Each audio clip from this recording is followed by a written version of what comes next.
Hello everyone, and welcome to the stream.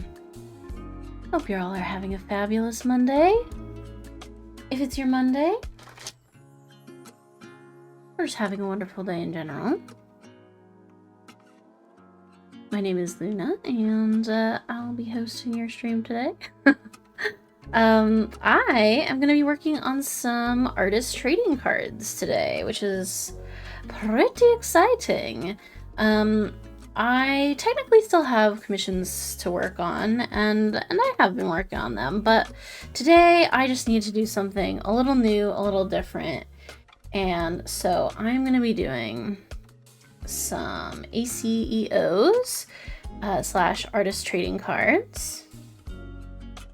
And I'll tell you what I'm doing as soon as I figure out which lighting I want to use. How about we use... Let's use just neutral lighting. I think that's best. So what I'm doing here is I have some trading card templates, and I've got my under sketches that I've done in Procreate, and I'm going to be just tracing... How do I want to do this? I'm going to fold this over. I might just fold it and tear it. And I'm going to be tracing the sketch onto the card, and then I'm going to be, I don't know, doing some sort of color. I'm not sure if these will be watercolor or gouache or maybe even something else yet. But yeah, so if you're not familiar with ACEOs slash ATCs slash artist trading cards, it's basically a cool thing that people do on the internet where you have these just like 2.5-inch by 3.5-inch trading cards that are like original art cards made by artists, and you can trade them, you can sell them, you can trade them for other things besides money, I assume. And yeah, you can just do a bunch of cool... I know a lot of people use them to test their, you know, just test new supplies, to play around and have fun and not make like big serious pieces. And that's kind of what I'm doing today, because I've been in a little bit of an art funk recently. Not that I would say I've had art block, kind of sort of the opposite of an art block, where I have too many things I want to make, and it's just like I feel overwhelmed by like which one do I want to do first, in what order, what medium, you know, just all these things. And so I guess I'm kind of not being very helpful to myself by doing none of those things and doing this instead, but I just wanted to take today to do something a little bit low pressure and chill, because I've just been feeling a little not chill lately, and I think I need to chill. So that's what I'm doing, or at least attempting to do. And so to that end, I am... so these are all hand-drawn sketches. It's just I sketched them digitally instead of... because I use kind of nice paper, nice-ish, for the actual cards, and so I don't want to do ugly sketches on the nice card paper. So what I have to decide is which art I want to put on which card, because I have many different textures here. These are the ones I've cut so far. I have other kinds of papers, but these are the ones that I have already cut. So this is a 300-pound hot press. So is this. I definitely want to use those too, because that is one of my fancy new papers, and I definitely want to try it. These are both regular cold press, 140 pounds. And then I have 3 Bristols, and I'll just use 2 of them, I guess, and not the other one. Because Bristol is fine, but it doesn't take water media as easily, so I'm not even sure if I'll use it today, and I might just cut more watercolor paper. later. But I think what I want to do is, I think I'll have this little lollipop gal be on the hot press. I think. Who else can be on the hot press? Probably sunglasses gal. And then Suma, who's my character, can be on the cold press. And then one of these little vampire hand things, weird sort of sexual slash gooey, I don't know, vampire hands. I don't know. I don't really have a specific idea of what they are, but this one can go on the cold press. And I'll leave these two for, I don't know, something random. Okay, so that's the plan, but I must start with one and then we can move on. So I'll do Suma first, I guess. It's just my own biases because I love him so much. And I will minorly tape him down. I don't want to tape him down too much because I don't want to ruin the paper, but I will. And I'm not going to paint them on top of my light pad, but I will put him here just for the time being. And I'm actually going to I'm just going to make sure it looks okay on stream. You can still see what I'm doing. I'm going to turn, oh yeah, that's fine. It's almost the same.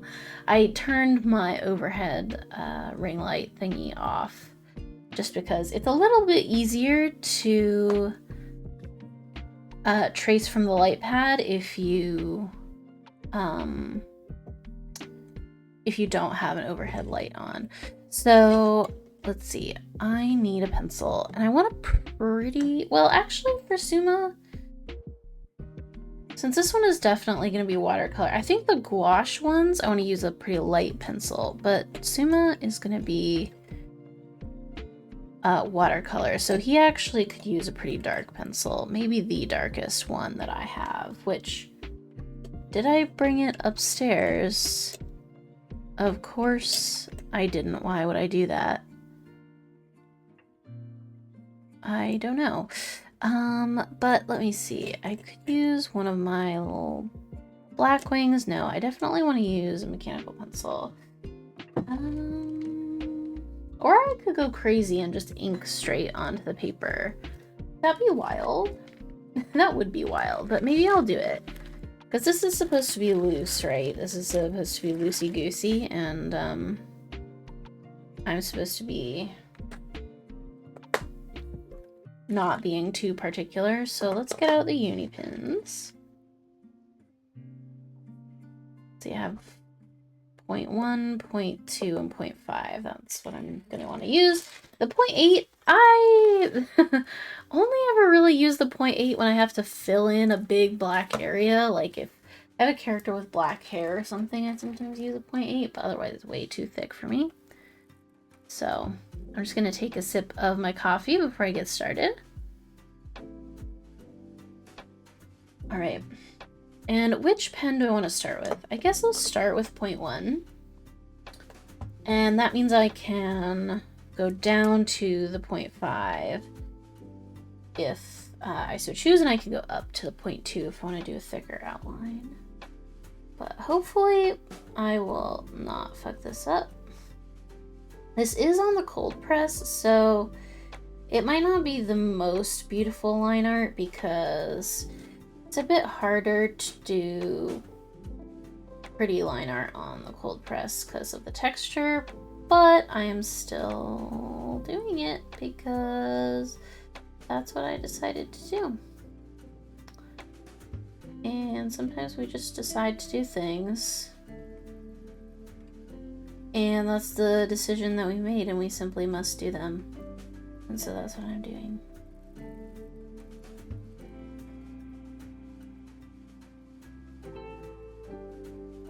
And I'll try to not be too particular about the line art while we're on the light table. Oh, you know what I wonder if I could even do that would make this a little more interesting for you, since we're only focusing on one part of the... on one area right now. I wonder if I could bring us down to the Suma down here. You can kind of get a better look at what I'm doing. It's a little bit, I know it's a little bit pixelated. It's just the way that my camera is, but I think it's going to be more interesting perhaps for you to see up close than looking at all the other ones from afar.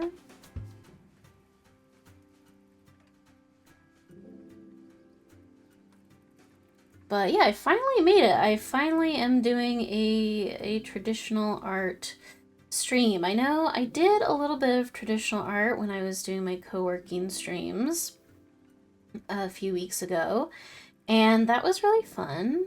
But then I kind of fell off the wagon for a couple weeks. But I'm getting back to it now because I took a brief hiatus from doing such things while I was working on the new model, which was A, a secret, and B, all digital. And so I didn't really stream a lot of that. But now, getting back into personal art and commissions and whatnot, so we are back to art streams, and I am back to traditional art streams, which is really what I want to be focusing on, because I feel very passionate right now about traditional art. I'm doing my goddamn best to not have shaky hands. I have shaky hands always when I haven't really eaten a lot, like right now, or when I've had coffee also, like right now. It's a bit worse, but I'm doing my level best, so hopefully it will pay off. I had a little bit of lunch, but I got home kind of late because usually work does not take me as long as it took me today, but for some reason, like usually I get out quite early on Monday, but today, for whatever reason, I just had a lot to do. And so I was there a bit longer than usual, so I kind of got home, had a little snack, and then was like, okay, I actually have to go set up stream. So I will have something. Maybe when we go on break, I'll have another little snack or something. But I wanted to make sure to do this today. Hey, Aiken, how's it going? How are you? It's good to see you. I'm just doing some traditional art today, some artist trading cards. I haven't finished the commission I was working on Friday quite yet, but I was like, I need to take a break. I've looked at this for so long now. It just has a couple finishing touches that it needs to have before I can call it done. But yeah, what are you up to?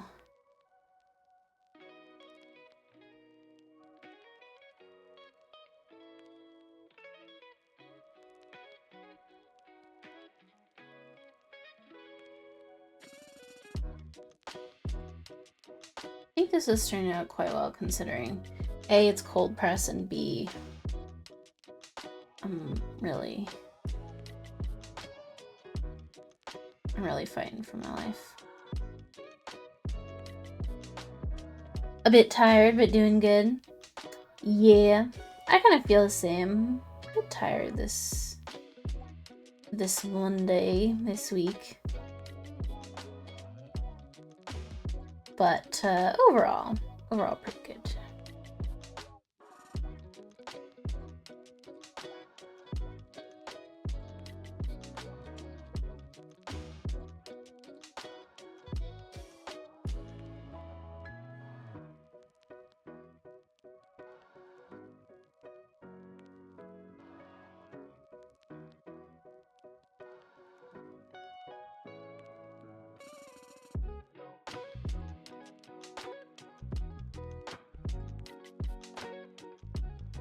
That does remind me, I'm taking some sips of the old coffee because I need that caffeine. Came in from outside again. It's chillier than the other day. How cool is it where you are? It's a lot warmer here. Both today and yesterday were quite warm than it was. I mean, it was quite nice on Friday, last time we were here, but it is quite warm today. Which, my office is blessedly quite cool, so I'm alright, but when I was walking home from work, I was like, oh my gosh, what the heck? What the heck? Why is it so bright outside?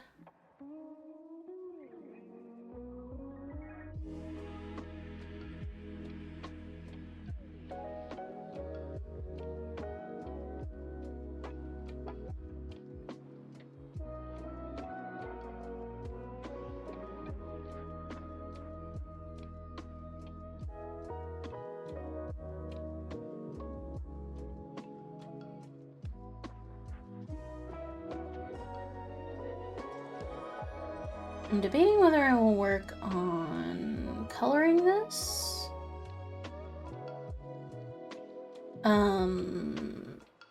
First, and finishing them sort of one at a time, or whether I should sort of do the outlines for a bunch of them at once and then color them all at once. I'm not super sure.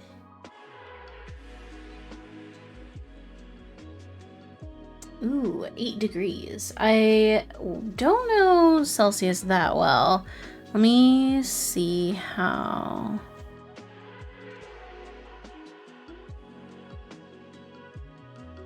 Let me see how cool that is. Oh!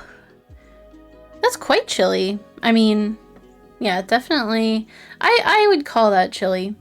I just converted it to Fahrenheit to see what it was. I wish I was better about knowing sort of the averages of those things, but I only know that if it's in the 30s Celsius, it's like awful. It's like so hot, but that's kind of the only frame of reference that I have.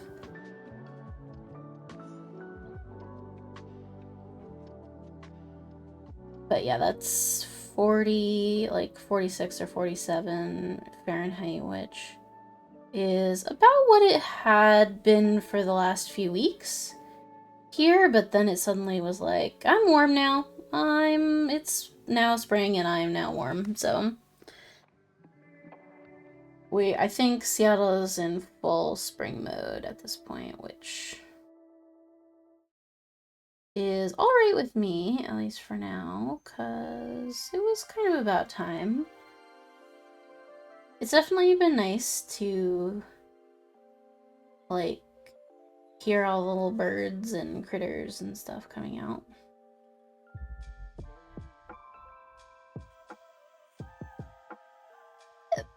Yep, pardon me, the hiccup there.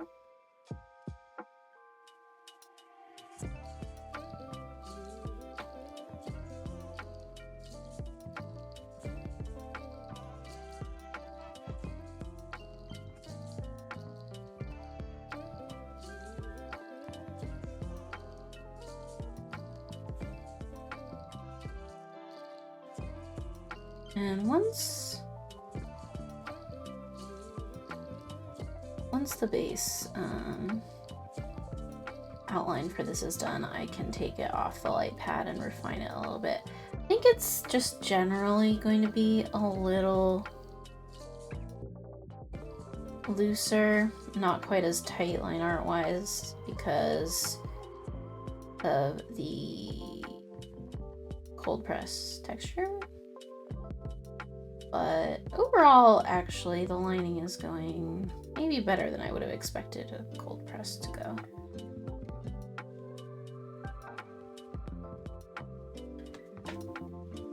Thanks, Aiken! That's so sweet of you to say. I kind of knocked all of these little mini sketches out in one night just to, as like a loosening up exercise. And, but I really like how they came out. I was kind of in the zone at that point. So I'm hoping that they will look even better when they've got some color in them. Some of them are going to be watercolor and some of them are going to be gouache, depending on whatever I feel like doing.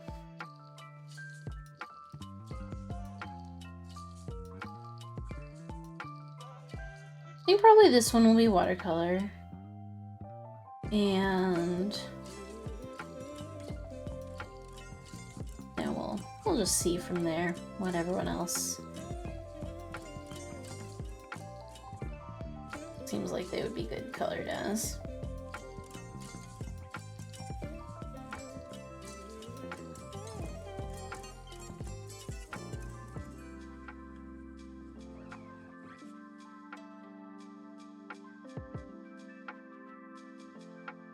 Are you inside or outside right now? Right now I'm inside. Right now I'm in my office.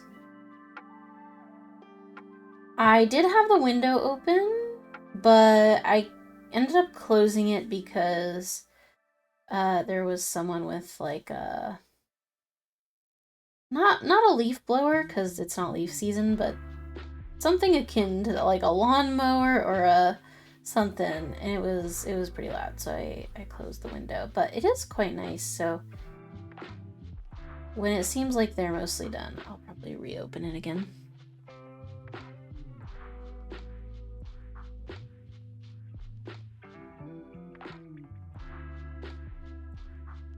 When I stream, I mostly have to be inside because I have my whole setup here in my office, but when I am not when I'm doing art and not streaming, I usually am downstairs at my little kitchen island, and I have like a screen door sort of near there that I like to keep open in the warmer months. And I like it, and also my cats really like it. They love to like sit at the screen door and look outside and smell the air, so when I'm downstairs, that's usually getting a little bit of fresh air, but I don't have like an outdoor studio or anything.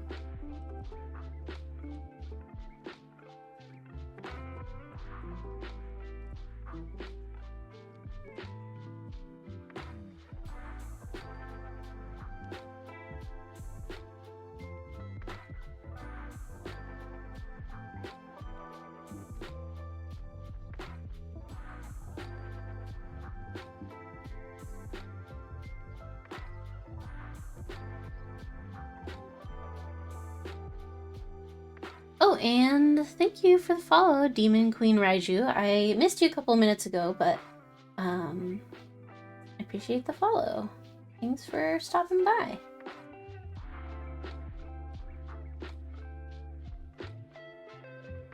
And yeah, it is pretty nice. I'm grateful to live in an apartment that has like an outdoor space at all, because I live in the city, and it could very easily be the case that you know, I would live in an apartment where I wouldn't have any outdoor space. So the fact that we are able to have a garden and like a backyard, although it is small, it still exists and we can do pretty much whatever we want with it, is really, really nice. And I don't utilize it as much as I want to and should, but I'm grateful that it's there. So I'm hoping to do things out there a little bit more. Okay, wow, that went pretty fast, so that's good. Now let's turn the light off. Oh, I forgot his smoochers. Can't forget my own character's smoochers. My god, what are we even doing?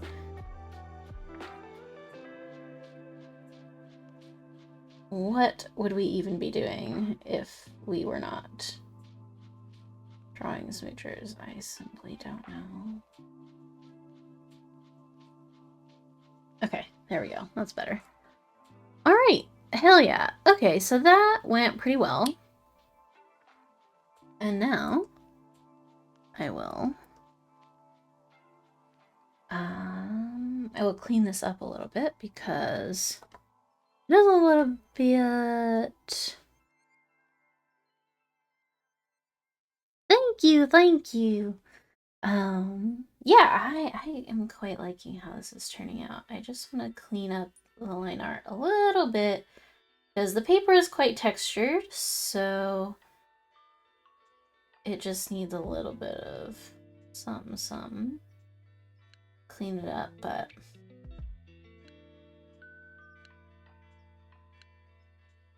yeah, I think he looks good. I think I'll probably want to do quite a few little cards in this style for Art Fight when it comes around in July. Because it goes pretty fast, but it can look really good. And then it would even be nice because since it's like a very small little piece, I thought it would be interesting to, like, you know, offer to people if you're in a place I can just mail you this, like, in a letter, I'll be happy to mail it to you, and then it would be like a little piece that people can have of their character that is a traditional original, which would be pretty fun. And obviously, if people didn't want to give their address, like, I wouldn't have to, but I could at least offer it and be like, if you want me to, I will send this to you.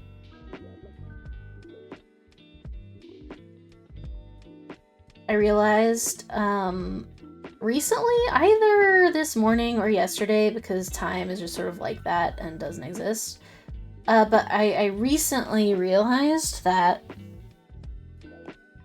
Oh, Canada! Nice. Alright.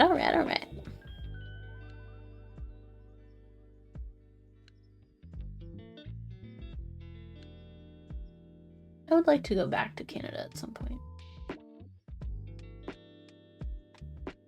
I need to visit there when I was younger and had a lot of fun, but it's been a while.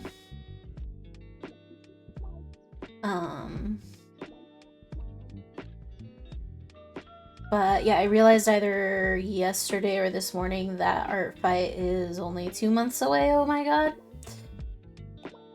And that I only have thus 2 months to get in the rest of my references, which is terrifying. But I think I have enough art of the characters that I'm gonna add to that I don't have to make a reference, and I can just put the art that I have of them and it would be reference enough. But I do kind of want to make like official references. Definitely not for every character because, oh god, but for the newbies who are getting added this year, I think it would be nice.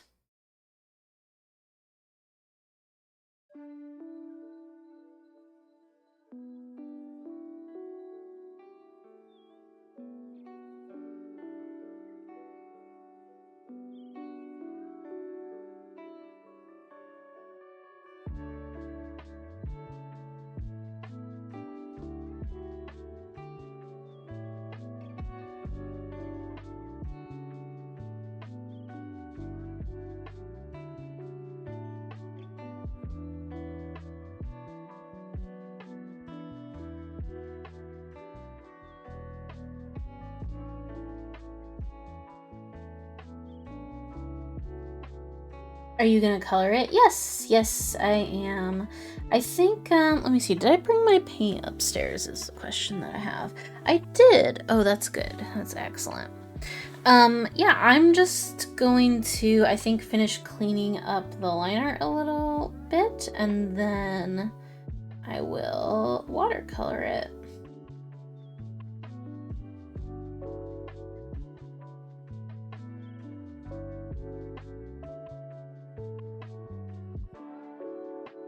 And, ooh, which palettes did I bring up? Oh, I brought all of them. Amazing. So, I got a couple of new colors last week, and I think one of them might be a good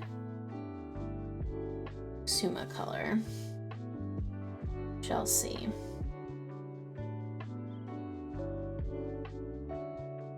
Oh, and another thing I could do on stream, which I might do, is I can add the new colors that I got to my swatch sheets.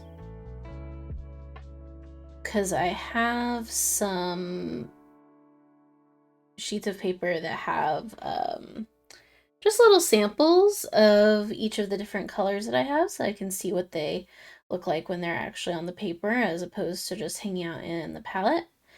And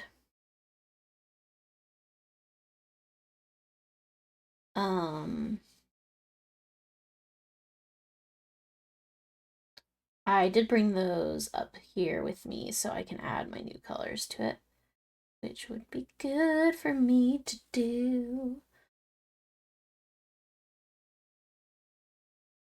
My swatch sheets, I'm sure that there are artists out there who would be aghast to see that I have not labeled my swatch sheets. I have put all of the colors on them, but I have not written down what the colors are. But I know what they are. I do know what they are. I really do. It's just that I did not write them down, which is very naughty. Okay, so yeah, let's color Suma, but let's do it not on top of the light pad, just because I'm not sure if the light pad would like that or not.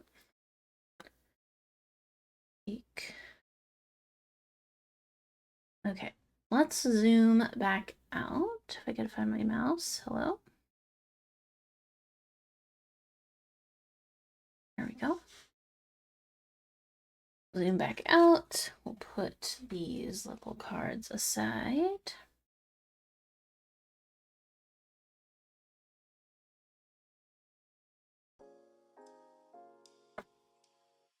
And we'll put the light pad away for the minute. We might get it back out later in the stream, but for now it can go back in the bag. And just tape Suma down so that he doesn't try to go anywhere. And I'll show you guys my swatch sheets.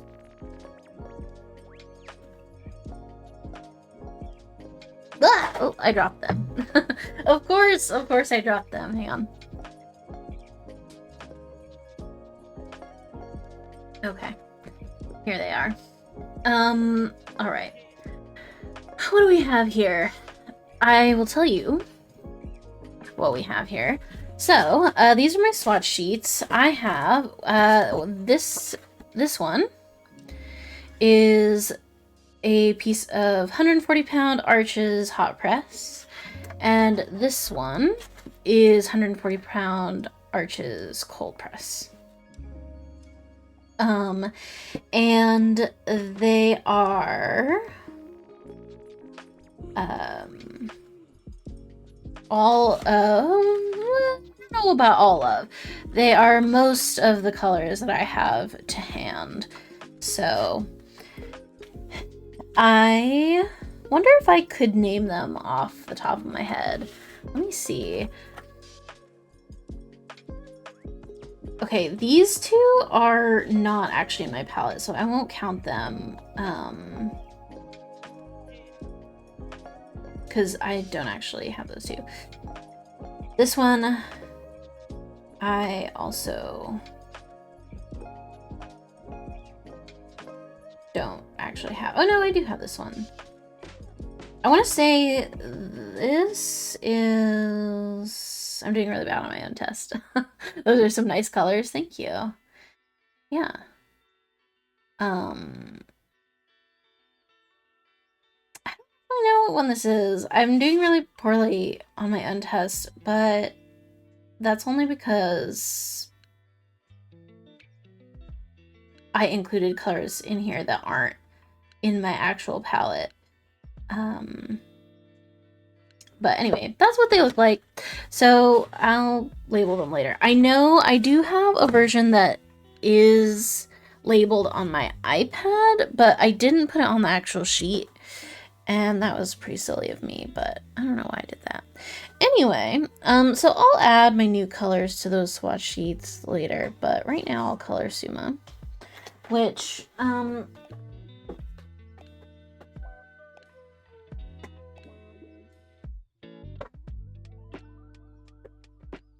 getting out the palettes. I have many palettes. This one might explode when I open it somewhat because I put gouache in it, and I think the gouache, I hear it rattling around, so the gouaches might try to come out. But I have my mini Daniel Smith that has it was called, what was it called? I have the box right here. Let me see. It was the Colors of Inspiration box, which you can see here. It came with wisteria, lavender, what is this? Rose of Ultramarine, Moon Glow, Shadow Violet, and Serpentine Genuine, which are the ones in the middle, exactly as they are in the picture. And I have since added Cobalt, Turquoise, French Ultramarine, Lemon Yellow, Opera Pink, Quinacridone Rose, Jadeite Genuine, Perylene Violet, and Manganese Blue Hue. I can remember those off the top of my head. Of course.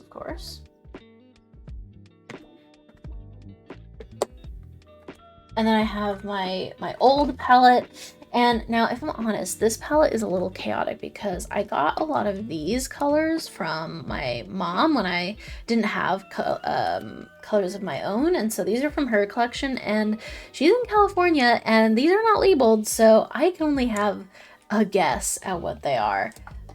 Truly a guess. And I honestly don't know what a lot of them are, but I can I have a best guess for a couple of them. I know a couple of them for sure.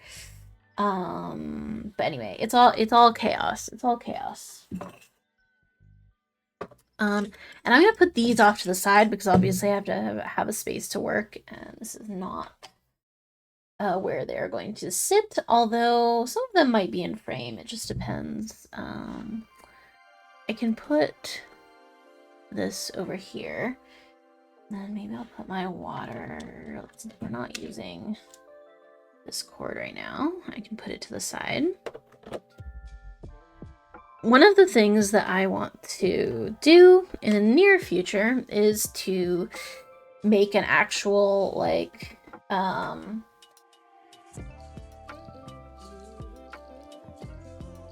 actual count of all the colors that I have and which ones they all are, and like a kind of like a palette tour, and make like a blog post about it. But I just have to take some nice pictures and do some research on what colors I think everything is.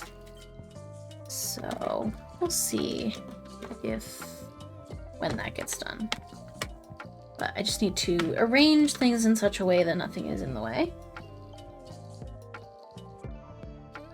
And I will now show you what is in this palette. Oh yeah, my gouaches totally got bongled around. Okay, so you see the flaw in my system, But these are the new watercolor colors I got. I've got, this one is just for mixing. This is Sodalite Genuine. No, this is Sodalite Genuine. This is Hematite Genuine, and this is Aussie Red Gold. I'm going to take the Aussie out because I think it might be good to use for Suma, and I'll fix the gouaches. We're just gonna put the gouaches away. I was experimenting with a new system. It will work eventually, but right now it's a little butt. That's okay. Okay, so, and I've got my brushes over here. And I've got my water up here. And I'm going to turn my light up a little bit so that I can see Mr. Man better. All right, now I have extended the sketch a little bit beyond the, and actually I might do that a little more before I start.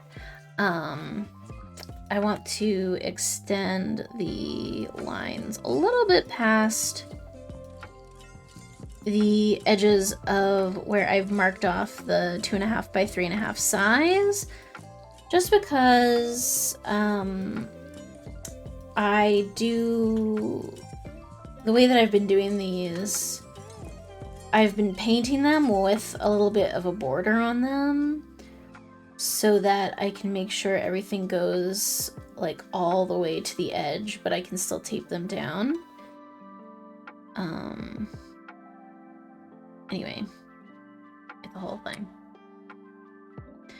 Okay, he's ready. So, what size of brush do I want to use? Probably my...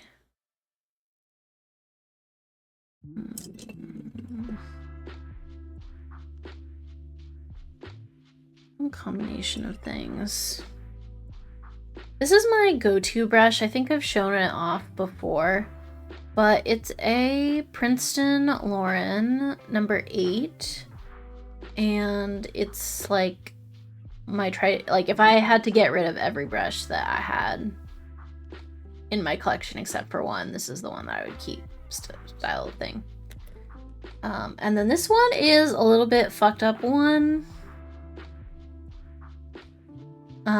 Royal and Langnickel number 3. I don't really care for this brush, except I do kind of really like this brush. It's good for details. It's got a nice point to it, whereas some of my other brushes of this equivalent size don't have very sharp tips, and this one I can get pretty sharp. But I think I'm gonna start with the number 8. I think it's gonna be annoying for you guys if I have to reach across the painting every time I get water. Oh, and you know what I don't have, but I might have one in my bag. Hang on. I do. I have a paper towel for water control. And if you notice it was water, this paper towel is very dirty. It's because it's been watercolored a bunch of times. This is what I used to wipe my brushes off on. And I just like keep them for a long time because once they dry, they, you know, you can reuse them. I haven't found that the colors reactivate on the paper towel in any meaningful way, so I find that it works just fine to use it over and over again until maybe someday it will get disreputable enough that I will retire it, but I don't want to keep using a ton of paper towels, so, you know. Okay. Time to get some water on this painting. And what I might actually do is I might do just like an underneath wash on the whole painting, just like a universal wash to just get some very light background stuff down.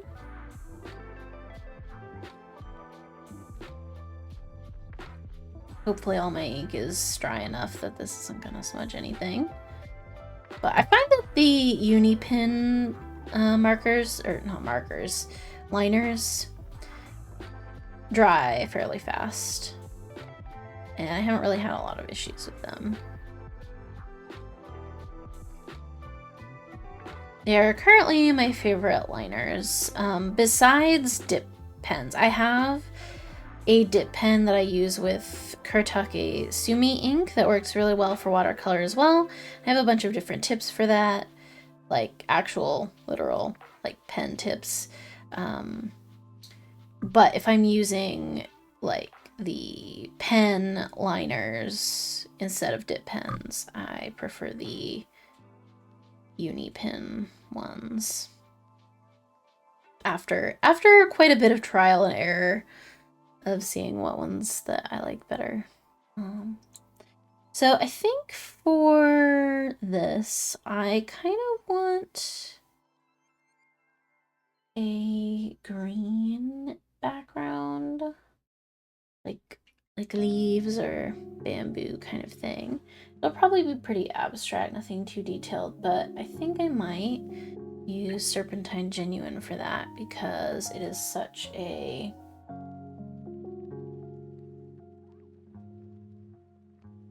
delightful color, and it also separates in water quite beautifully.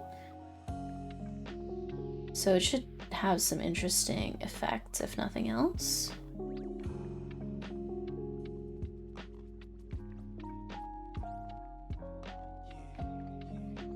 And that's already getting quite a nice blur to it since it's wet. I guess this is what you would call a wash, a background wash.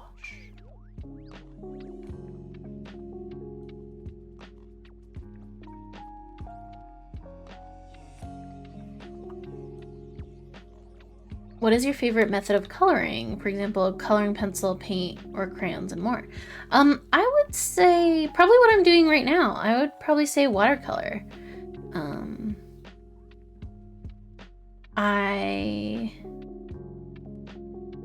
just really, I love the way that it looks, and I like all the sort of effects that you can do with it, and I also find that it, like, what am I trying to say? I find that watercolor is a bit more freeing for me than other kinds of coloring and rendering like styles, because you kind of can't overwork with it, and you kind of have to at some point just say like, that's it, I have to be done now. I've heard a lot of people call watercolor unforgiving, and it sort of is, because when you make mistakes with it, there's not a lot of ways to go back. Like, in fact, there's almost no way to go back once you have put something on the page. You can like dab paint up sort of while it's still wet, but the time frame is very short, and you really sort of have to be making decisions before you put things. But then once you put them, it's just there, and it like, for me, who overthinks a lot of things and tries not to be a perfectionist, but can sometimes be, it's like, watercolor will not really let you do that, which is good, because you just have to like let it go.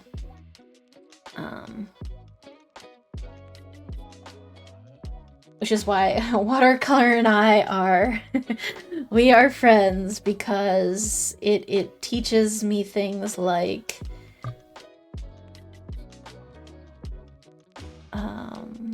tempo and conscientious decisions and decision making before you just like put something onto the page, and planning, and also letting go, and also just being free to like do stuff and then be like, well, I guess that's how it is now. But yeah, so that's why it's my favorite.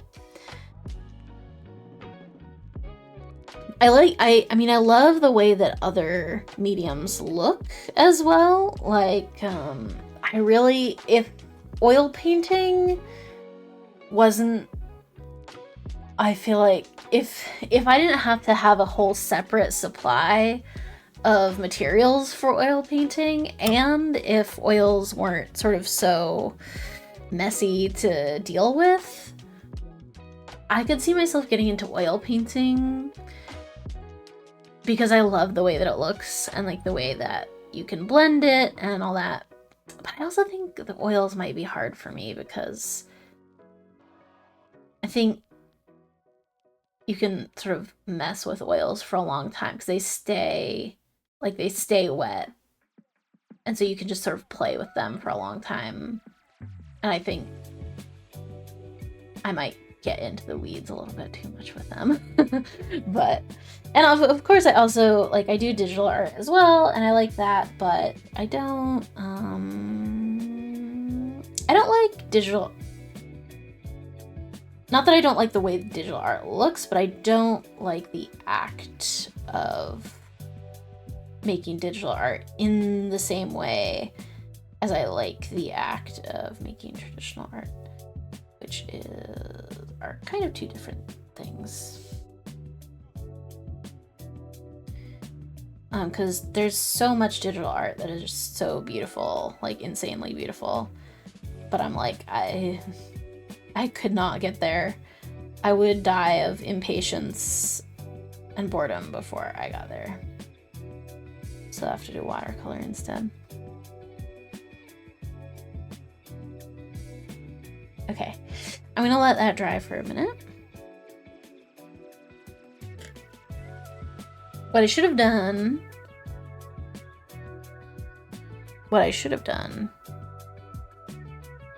is I should have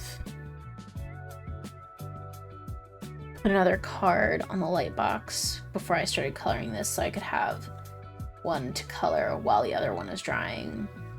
But that's not what I did. So, hey Mootgrin, how are you? How's it going? I'm watercoloring, and that's it. Just watercoloring and chilling out. I'm trying to, anyway, as it goes.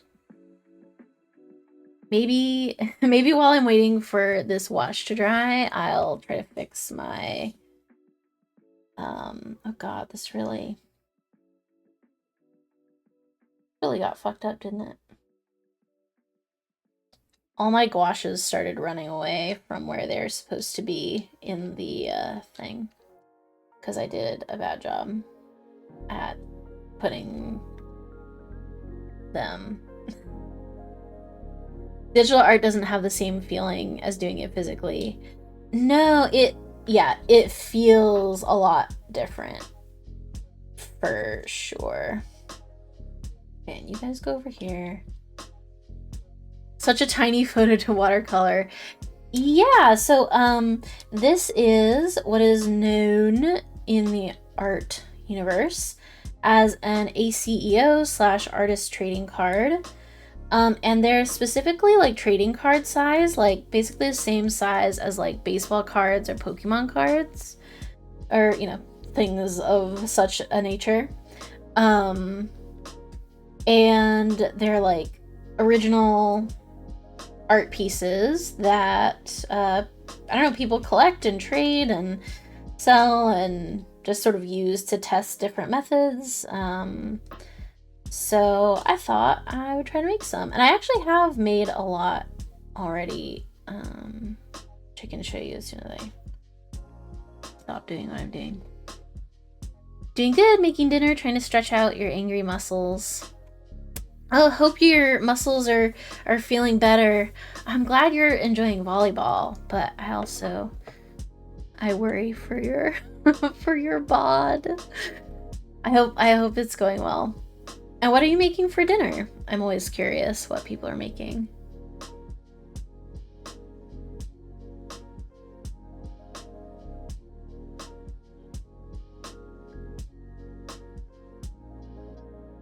while I'm looking at chat, I'll show you some of the other ones of these that I've done, and I even put them in little card sleeves. So I'll put these up somewhere, probably for sale, like later. But I did a bunch of OC ones because of how the way that I am. But anyway, they're really fast and they're really fun. So I think this is like, how many is that? 1, 2, 3, 4, 5, 6, 7, 8, 9, 10. Oh, nice, 10.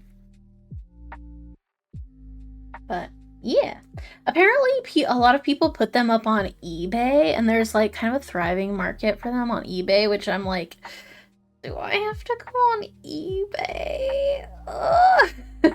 But apparently that's like where you sell them. Okay, I think probably this wash is dry enough that I can start doing another part. Watercolor predator. Yeah, let me see. I have a couple of predators in here. I have 1, 2, I have 3 Yautja / predators in here. I made like a set of them, and they're actually gouache, which is basically the same thing. But yeah, they were really fun to do. I had a lot of fun with them, and I want to do more. Your buddy buys art like that off eBay. He just likes art. Yeah, I have seen like a lot of like just people who enjoy collecting little mini art pieces on there, and like it's kind of cool because like I was looking through them, and like a lot of people, because they're things that you don't put like too much effort into, like you can sell them for pretty cheap, and it's like not like you're losing out on it. It's like people are selling them for like $2 or whatever for like a little one like this that's fully painted, and like for the amount that there are and for the amount that you can get them for, like you can get like a lot of really cool little art pieces for not that expensive, which is kind of cool.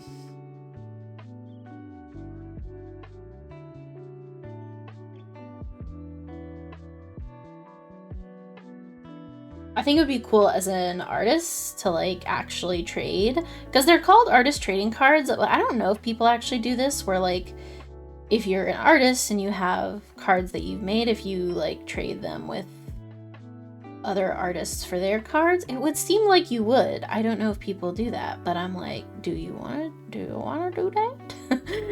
Do you want one of these and I'll get one of those?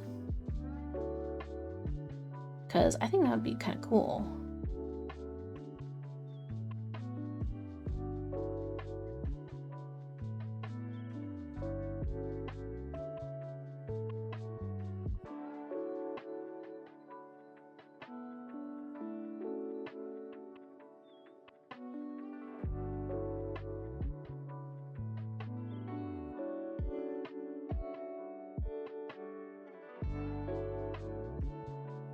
Also gets your work out there as an artist if it can cover the shipping plus the Starbucks to the post office. That's a win.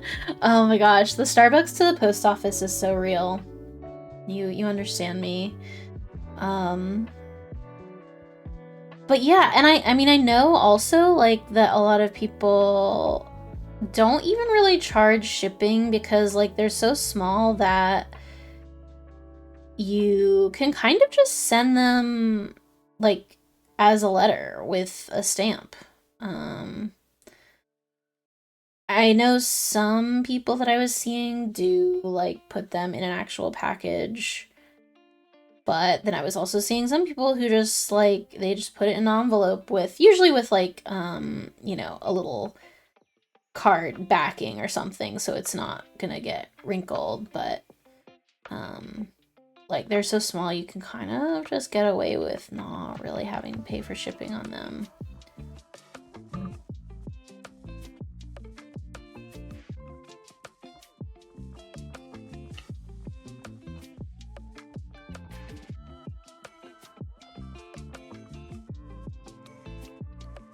And I do have a lot of stamps that I have not used. I'm like, finally, is this how I get rid of... I shouldn't say get rid of, I quite like them. Is this how I use my Star Trek stamps from like 7 years ago? I have a set of Star Trek stamps, I have a set of Dragon stamps. And I think one more that I don't remember. But I just don't send snail mail a lot anymore. Forever stamp is the way to go. Hell yeah.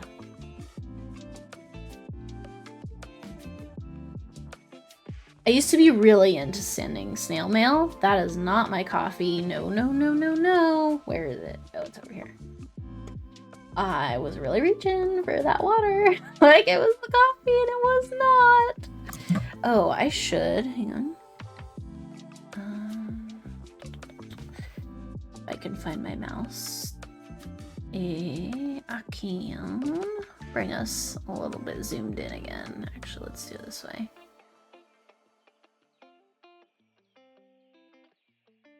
Sometimes the post office actually cooks. Yeah, it does.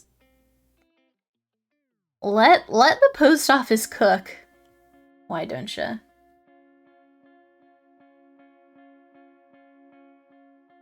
You're just you're still learning how to draw anatomy. Started last year. Ooh, that's exciting, Aiken. I would love to see if you ever want to share in the Discord what you have drawn or like what you're learning. You totally should, because I love to see other people's art. And yeah, I'm curious how your journey is going and like what kind of things do you like to draw and what is your favorite medium as well. I'm always curious to know these things. So if you want to share, you're more than welcome to, but no pressure as well.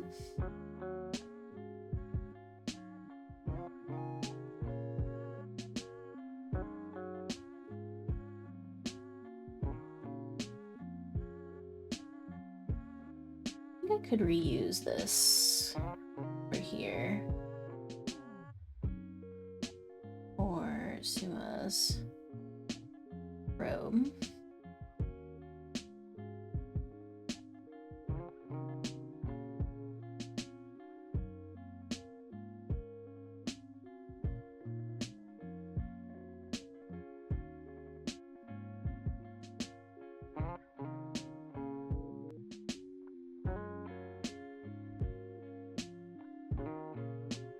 Honestly, just the drawing and anatomy part of this is probably going to be what took the longest. And probably took just as long as the painting and the line art combined. Maybe not the painting, definitely the line art. I don't know, drawing takes me so long. When I'm using watercolor, the coloring doesn't take nearly as long, but the drawing of the drawing is like, oh my god. What do you mean I gotta get the anatomy right? And I gotta get the composition right. I like colored pencil, but a lot of times I just leave my drawings uncolored. Totally fair, totally fair.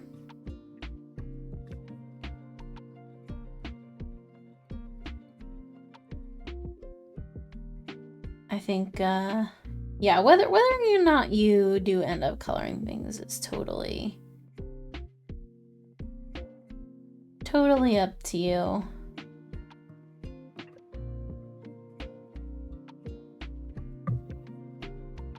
I'm a big fan of color, but recently especially, I've been also very enthusiastic about like just like drawing with pencil for drawing's sake and then not feeling like you have to color everything or make everything a finished piece unless you want to. Like obviously if you want to, you should, but sometimes it's just like, okay, like this is what I've done and this is what it is, and it doesn't need to be more than that if you're not feeling it.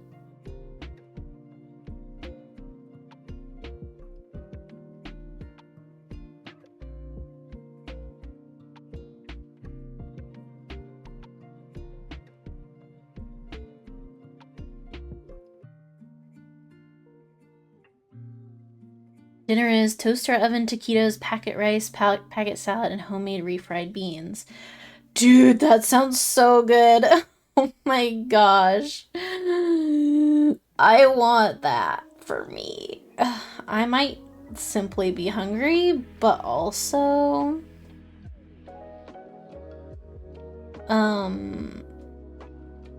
I just love... I love a rice and beans. I love a taquito. Nom nom nom nom nom nom nom.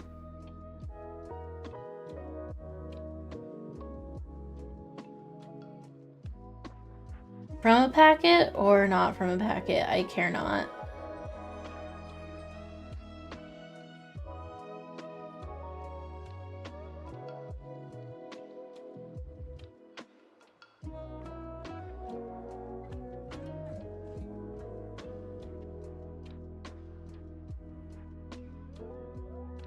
Last night I made a dish that was strange but good. It's, I think the recipe website called it like just baked shrimp with feta, but I realized halfway through, I don't know if anyone here has ever had shakshuka, but I realized that it is basically just shakshuka, and instead of an egg you put shrimp in it and then serve it like on top of sourdough. It was really good, but it was kind of weird as well.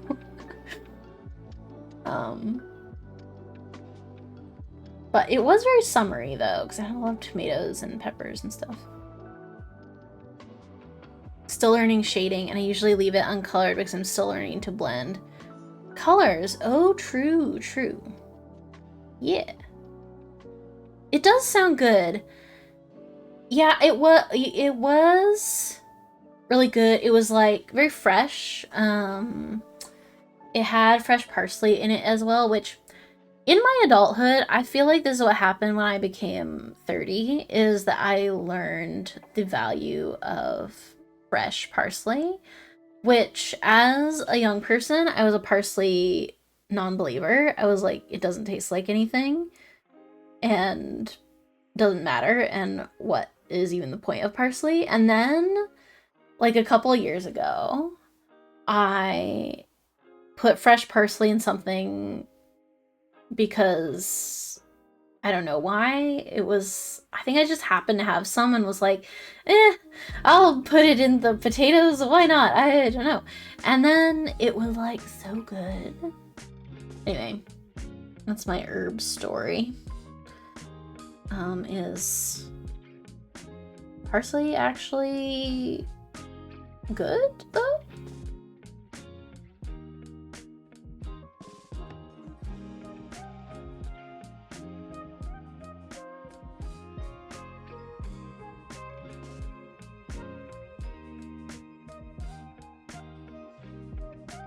Youngins can't even comprehend the power of fresh herbs. I am a huge fresh herb enjoyer, and I hope everyone, I wish everyone of very fresh herbs.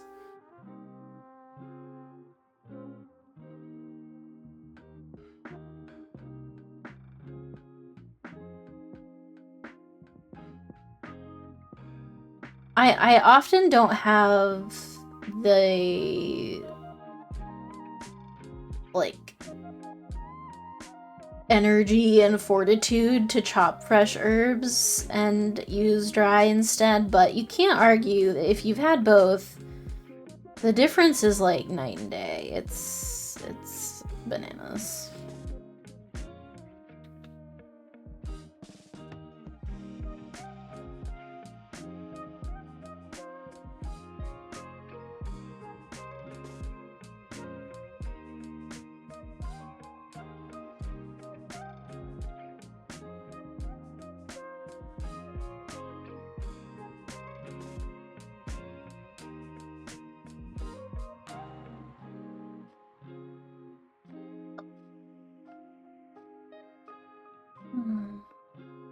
Fresh thyme slaps. Fresh thyme for real. I love thyme. I'm a huge thyme fan. The garden is good. I haven't been out there today, although I really should have watered when I got home, but I got home a little later than usual, and it was almost time to stream, so I was like, I'll see you later, I'm so sorry. So I haven't been out there today, but when I went out yesterday, the strawberry plants were poppin'.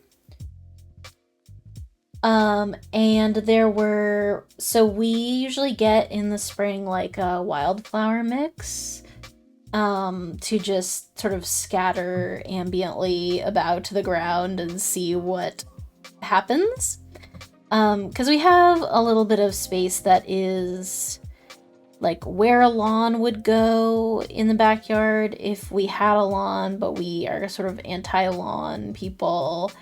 And so we just put a bunch of wildflowers there instead and see what comes up. And some things came up that I have no idea what they are. No clue. I'm just like, it's orange. It's orange, but it's not the California poppies, which we also planted, that are, I think, growing, but haven't bloomed yet. But yeah. And yeah, I think the strawberries are going to be so good. They will actually, I think, probably have berries on them this year, which they didn't last year. Unless I was thinking about this yesterday. There's a possibility that our strawberry plants did sprout last year, but we were in Arizona for a few weeks for my partner's surgery. And so we, like, weren't home for 3 weeks, and it was like the exact 3 weeks in which everything started blooming and spring started springing. And so I was like, oh, like there might have been some strawberries. It's just we were not home to appreciate them. But this year, hopefully we will. The birds always bring surprises. This is true. The birds were so active yesterday. It was wild. And the cats were like having the time of their lives because they like to chatter out the window at the birds, and they were chattering away yesterday because there were so many birds. I don't even know what kind of birds. We have a lot of crows here, like a lot of crows. So most of the birds we see near our house are crows or like some kind of chickadee, small, plump thing. I don't know exactly what species, but it looks very much like a chickadee. But there was a kind of bird that was hanging around yesterday that was like not either of those. It was a little smaller than a crow, but it was dark colored. It was like black or brown.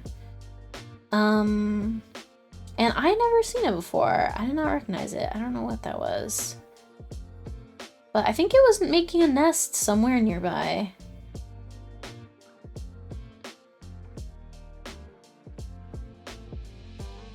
Oh no, Aiken, I'm sorry about your strawberries. R.I.P. to the strawberries.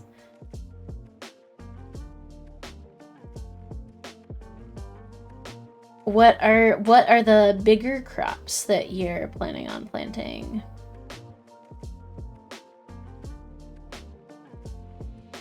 Yeah, they can be a little bit temperamental. They can be a little bit particular. When we've had strawberries in the past, like they've always been a bit small and a bit underdone, you could say, but then they never really get any more done than they just reach a maximum level of doneness and they're like, this is all I've got. Like, this is Seattle, there's not much I can do about this.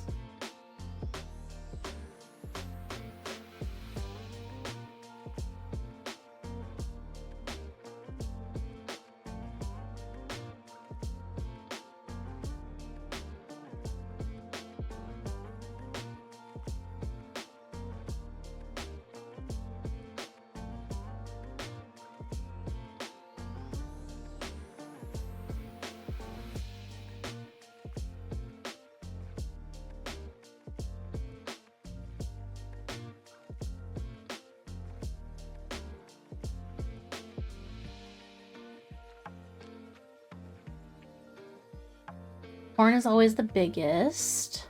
That has to go in soon. The rest is like cucumber, tomato, pea, and loofah. Wait, what is loofah? I don't know if I know what that is as a vegetable. I mean, I know what it is as like a shower loofah. What is that? And then you have planters for beets, spring onions, carrots, etc. Wow! That is quite the garden. That's very cool.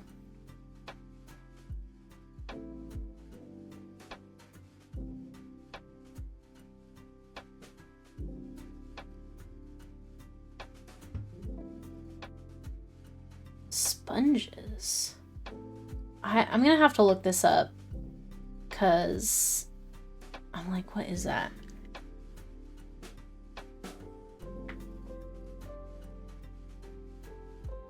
Let me see. Loofah. Wait. That's a plant?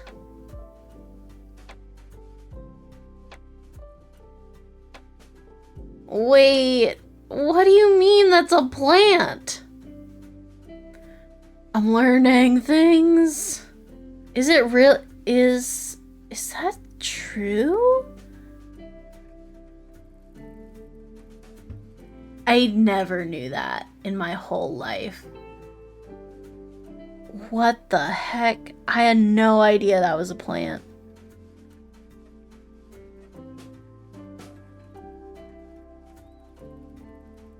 They're part of the cucumber family. They dry out and you get sponges. What? Oh my gosh! That's so cool! Yeah, oh my god. Okay. Well, that's rad. I had no idea. Wow. Okay. I learned something new today. That's so awesome.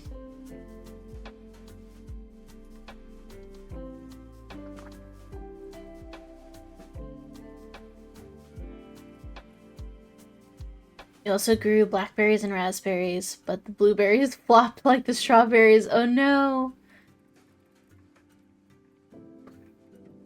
I hope the blackberries and raspberries turned out good though. Those are really nice if you can get a good strong plant. We have a raspberry that was planted here before we got here, and that raspberry is so full of life and vitality. It like grows through the fence, and we don't really want it to be, because where it's growing through the fence, it's like encroaching on where the vegetables go, and we're like, it would be nice to have a strawberry, or not a strawberry, a raspberry, but like, please don't grow in the place where all the other vegetables are supposed to grow, and grow like on the fence. And it keeps saying no, it wants to go in the raised bed. And so every so often we'll find like another little strand of it poking out through the ground in the raised bed, like, I'm back.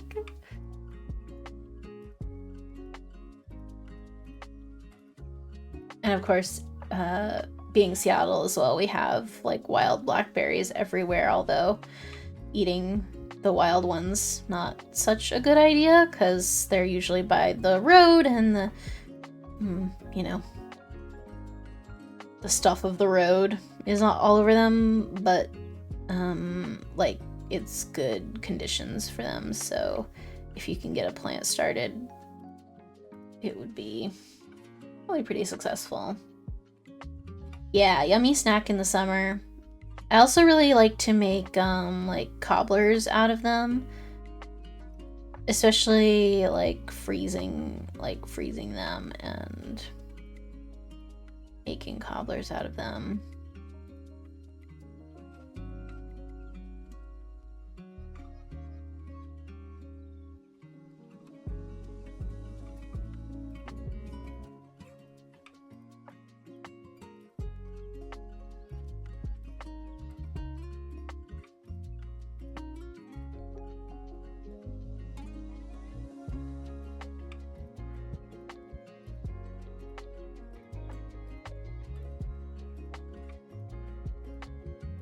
Man, it's fine. You're old enough that lead isn't a big deal, right? Does it matter what age you are? I feel like lead is not an age discriminatory thing, right? It just seems probably bad. I get enough ambient microplastics that I don't know if it matters, but you know. There was like a blackberry farm though that we went to a couple of years ago that was really awesome. It was like this giant field of just like rows and rows of blackberry bushes. I would love to go back there this summer. We got so many and we had barely got through like one row. We had like a tray that was like, it was like as big as 4 of my hands, the size of this tray. And we filled the huge tray up before we even got to like the end of the row. And so we got another tray and did another row. It's always bad, but it's worse if you're young. Yeah, I guess that's true. I feel like that's just generally sort of, I mean, young and old bodies being particularly sensitive to many things is not uncommon, so.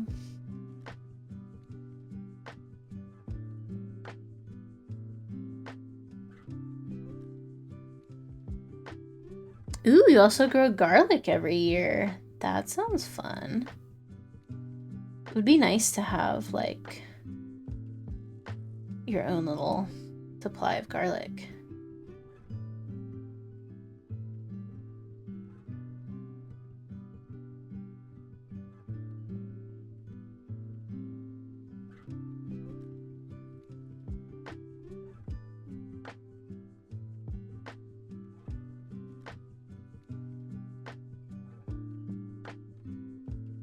We ended up growing we have a thing of potatoes that are, I got a lot of potatoes for something around like St. Patrick's Day. Like I wasn't making St. Patrick's Day potatoes because I'm not really a St. Patrick's Day kind of person. I don't know, it's just like not a holiday that I really celebrate, but the thing about St. Patrick's Day is that they have potatoes for really, really cheap, and I love potatoes, and so I got like 2 bags of them. This was a severe overestimation of the amount of potatoes that I needed, and I ended up not using them all before they started to get wrinkly, and so we just started and they kind of had like some sprouts on them, so we just put them in a planter outside that was just like a random planter that didn't really have anything in it yet, and we're like, just stick them in there and see if something happens. And actually, they have, like, there are little potato plants now starting to grow in that planter. So, hey, we might get little potato plants, which would be pretty cool.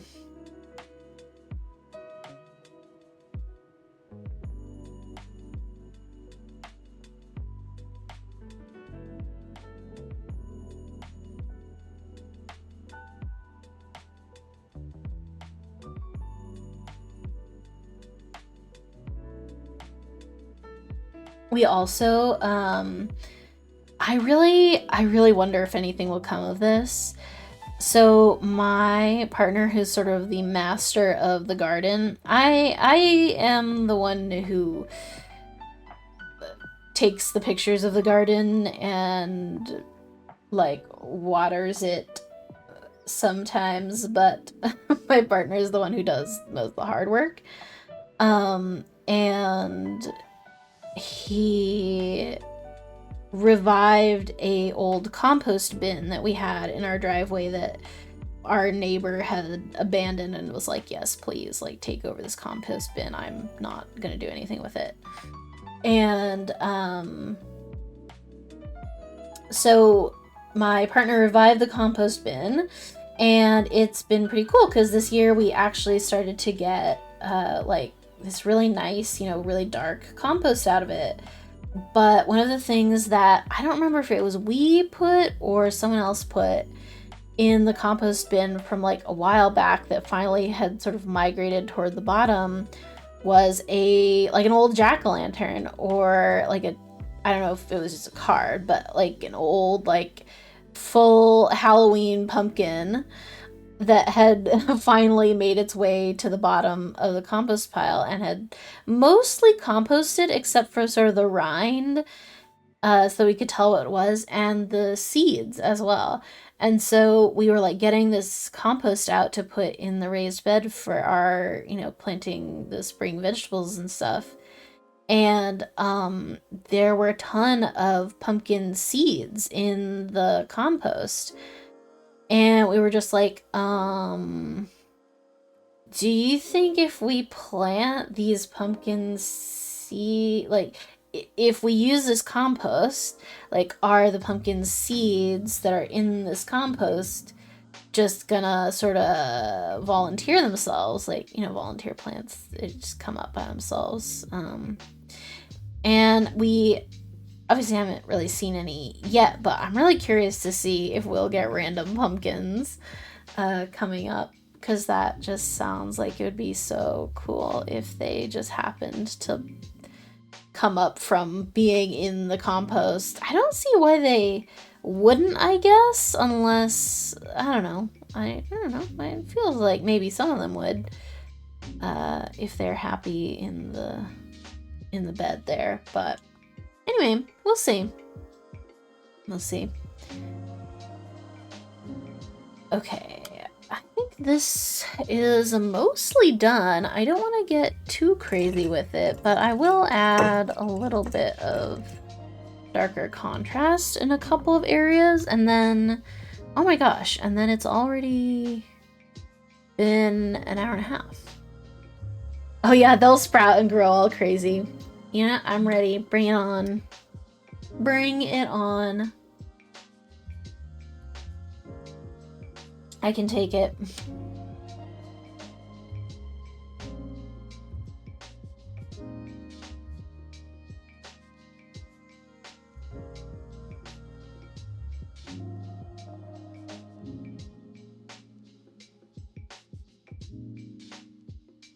You grew a bunch of asparagus and planted more last year. Oh, nice.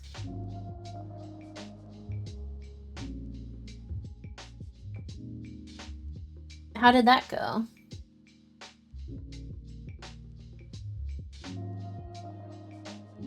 I've never tried growing asparagus, but it's pretty tall, isn't it? I think the plants are kind of big.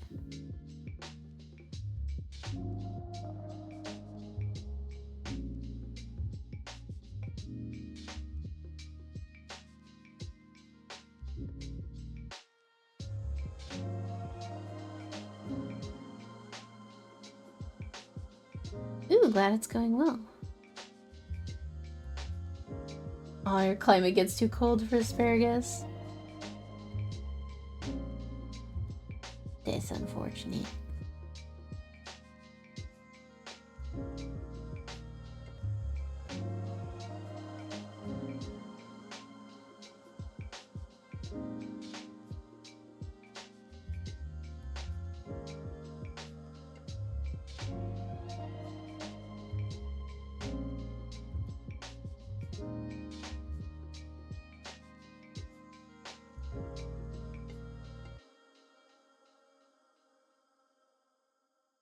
So many cool types of plants that you guys are growing.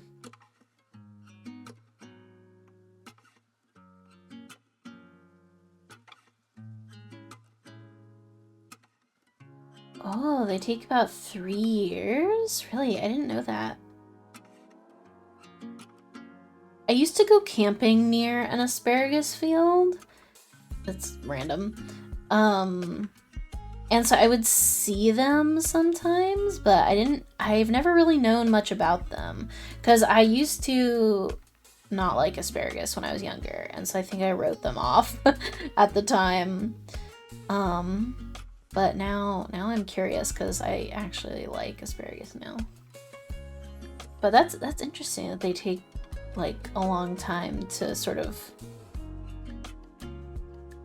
get to the state in which they're supposed to be harvested.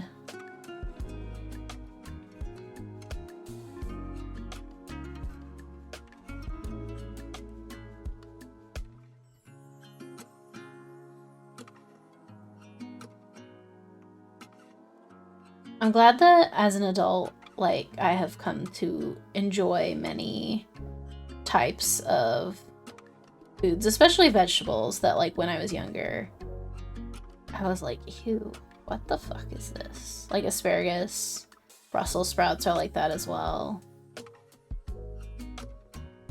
I'm sure there are other examples I can't think of right now. Sadly, I will always be a raw tomato hater, and that is just not something that I can help. I've tried. I respect and appreciate them, but they're not for me unless / until they are cooked. They are not for me, but I wish. People who started harvesting asparagus must have been really patient. Yeah, I wonder how they did discover that. I wonder if it was just like observation of wild asparagus, like you harvest it one year and it sucks, and then people try harvesting it again like a couple years later and they're like, actually this is good now. I don't know, I'm very curious. There must be a history of it somewhere.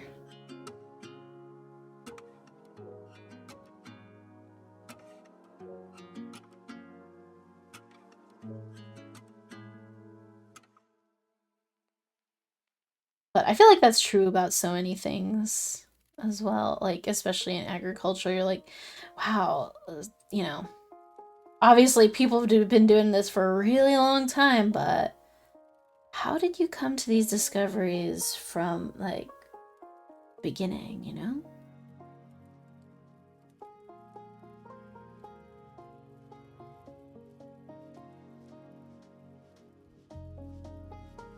Green sticks good last year. Why bad this year? Wait one more year, maybe? Yeah, this feels like a Far Side comic situation to me. I don't know why. Just get that vibe.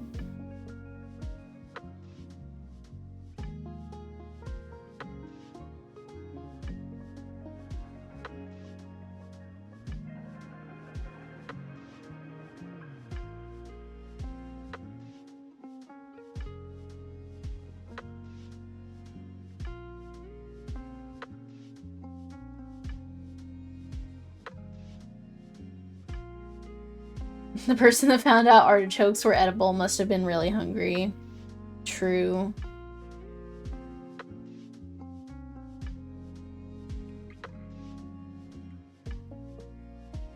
They grow fast once hardened, and like last year I harvested them at night and got a lot of baskets. Then in the morning I was able to harvest a bunch more baskets. Interesting. That's really cool.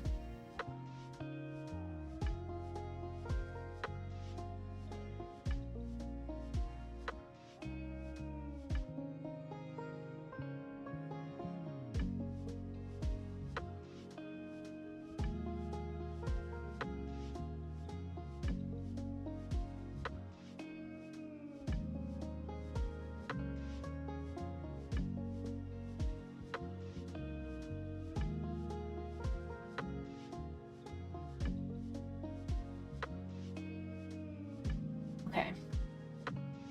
I'm calling this one done. Might touch it up a little bit later, but I think for now, it's donezo. Since these are supposed to be fast and loose.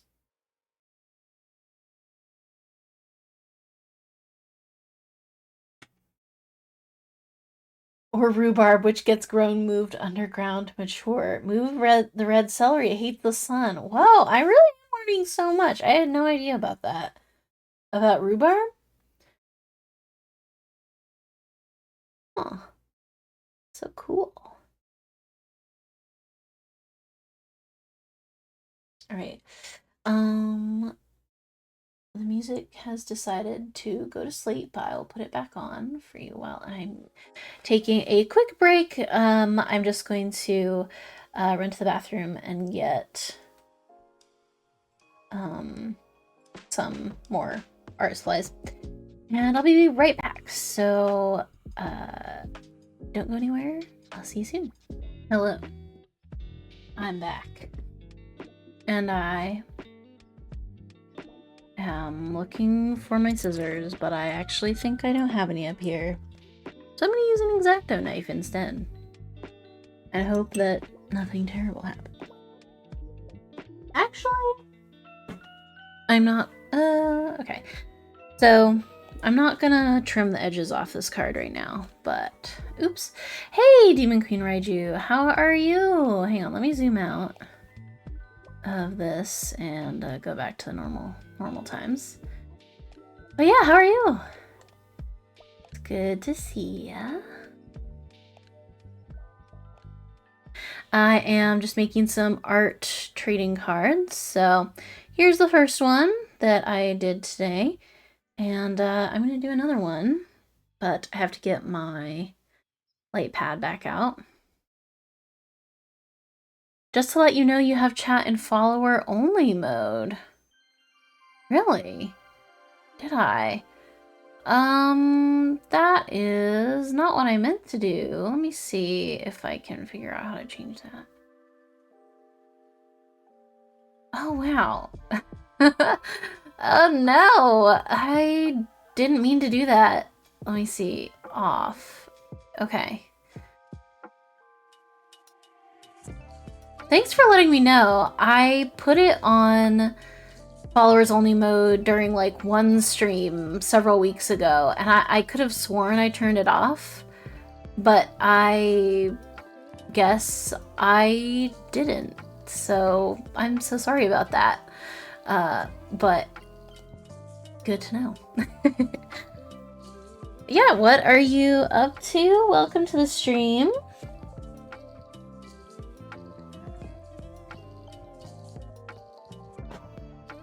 I'm just getting my art light pad back out.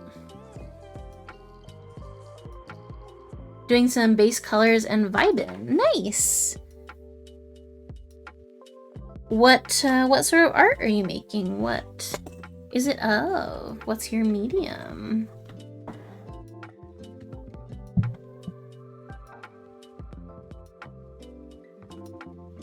This aside. Digital art, nice.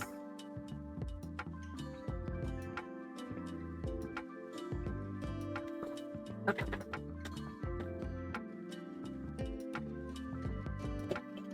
Well, I'm glad that you have been vibing.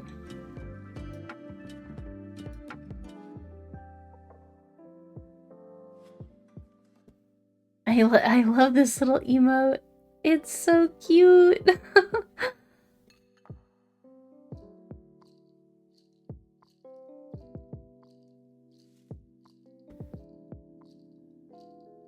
Okay, so I do not know what the next card is that I'm going to be working on.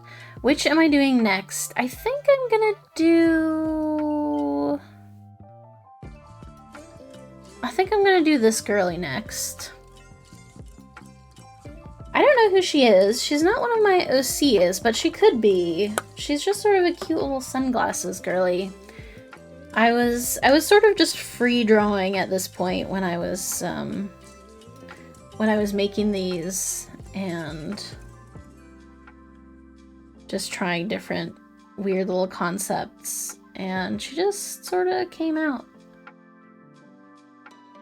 All right, this one might be okay.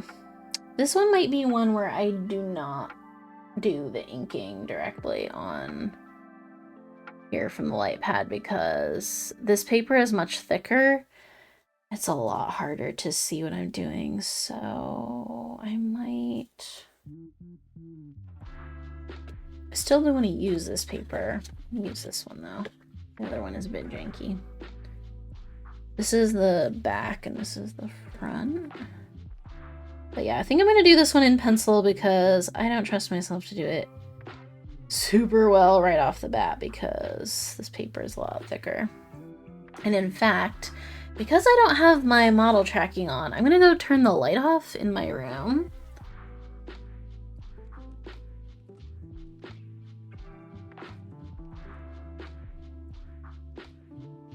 Because I think that that will help. Wow, why does that look so fucked up on stream?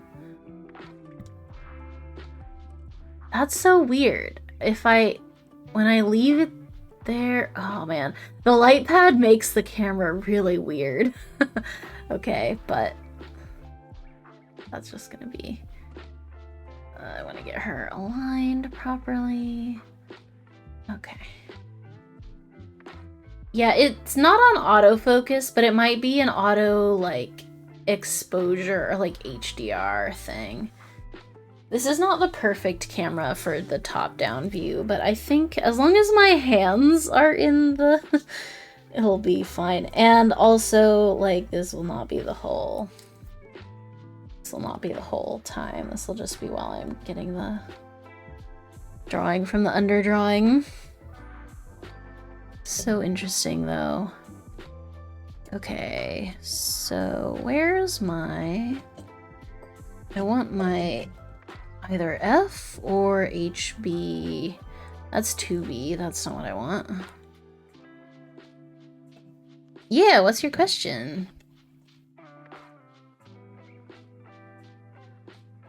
What are your pronouns? That's a great question, isn't it? Sorry, I don't mean to be... I'm still learning what my pronouns are, but for now, they are she, her. I feel like I'm starting to migrate towards she, any, just like because I am some sort of gender fluid, but I don't have super strong feelings about it, but I still have just been introducing myself as she, her, because it's what I am used to at this point, so. Yeah, good question. I should probably... I don't remember if I have it in my About section. If I don't, I should. I don't remember if I do still.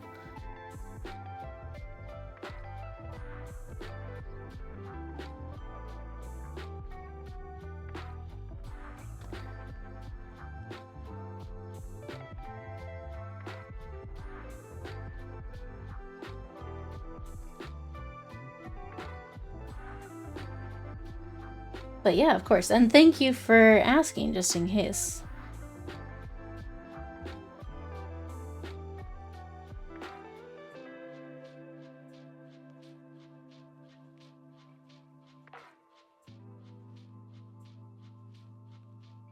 It is in my About section. It's an icebreaker that you ask every bone. I don't know if you meant to type every bone or not, but I like it anyway. Okay, that's good. I didn't think I would have taken it out, but you never know. Sometimes I do random things that I've forgotten about. When I got a new model recently, or I went through sort of a rebrand-ish recently, and I gave my... Oh, you got your nails done. Nice. No worries. I was like, I don't know, it could be like a cute way to say it. Who knows? You know, I wouldn't be opposed, but everyone. But when I got my new model, I did sort of give my model or my design like a little bit of top surgery, so like it might be more ambiguous now, so I should probably figure out what I'm doing. And then I didn't. Ooh, super long nails. I hope you like them. I'm not a long nails person myself. I guess obviously because my hands are on screen. But I think they can be really cute though. It's just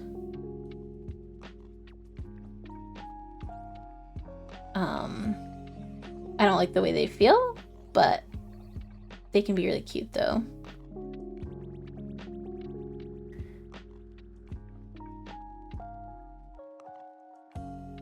There's one drawing you did based on a dream, and then 5 years later I redrew it. That's so cool. What was the subject matter? What was happening in the drawing? Ooh, pink and purple glitter sounds pretty, pretty, pretty.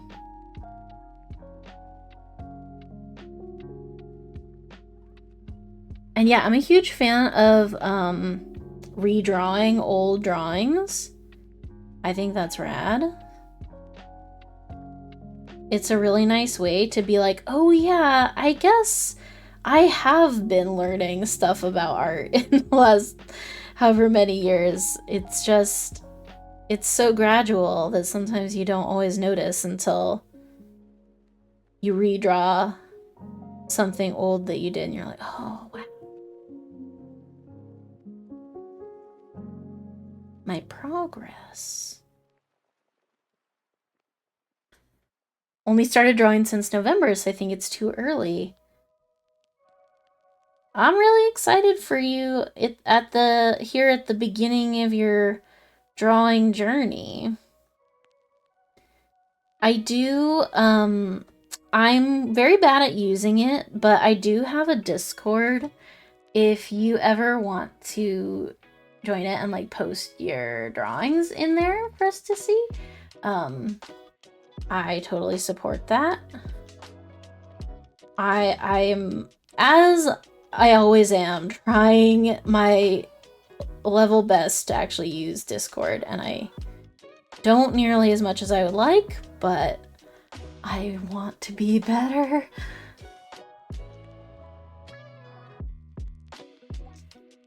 It's a knight with octopus arms for legs. That's rad. Current art is kind of lewd, but not safe for work. Nice. I'm a lover of the lewd art, and the not safe for work art. Might not be right for Discord. I mean, you totally don't have to. I do have though like a I do have a spicy art channel that I also post. Well, theoretically I post in it.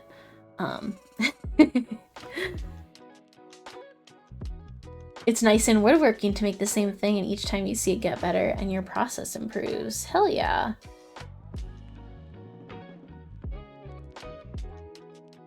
I think it's true for almost any pursuit, even non-art pursuits, although that's just sort of like what I think of most of the time being an artist. But I feel like in any craft, like sometimes you can't see the progression until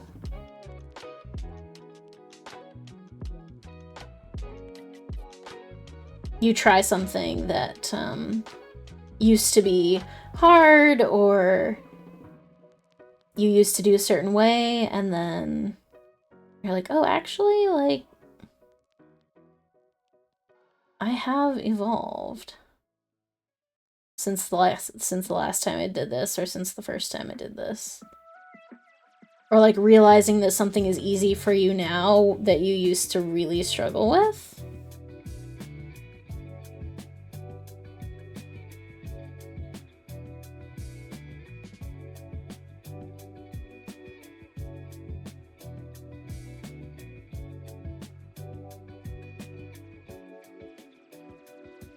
Right, you're like working on faces and hair. Nice. Those are certainly my favorite things to draw, faces and hair. Although they can be a bit tough at first, especially. The handles to your workbench are Pokeballs. Art is everywhere. Oh, that's so cool. Wait, that sounds cute. Have you ever shown the Pokeballs on stream? I'm like, I want to go see them.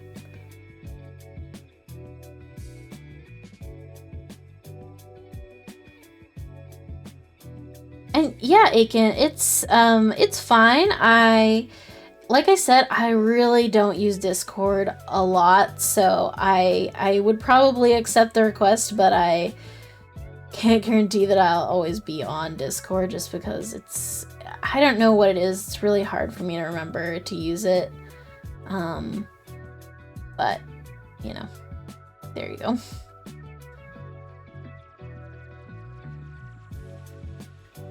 Ooh, light shimmering off skin and latex. Hell yeah. Getting the shinies right is very satisfying when you learn how to make it work. It's like, ooh, I actually want everything to be shiny.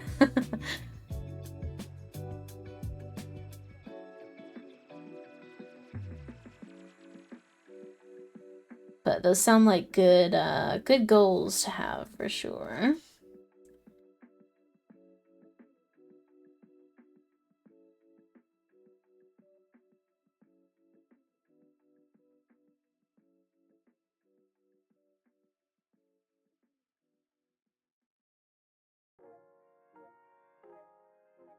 Oh, they're not in camera line of sight. I was just curious because I was like, oh, they sound so cute. I want to see them.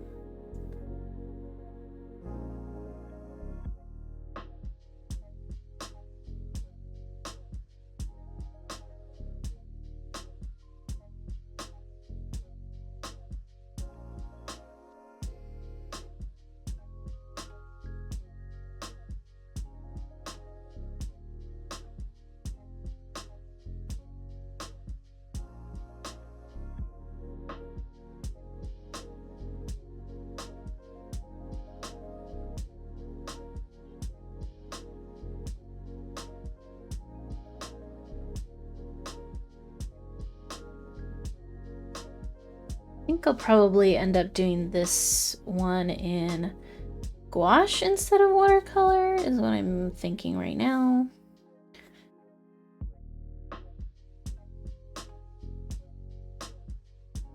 I think that works with the fact that because the paper is so thick, I didn't want to do the like dark ink lines right on the paper because I can't see so good through the paper, which is just the curse of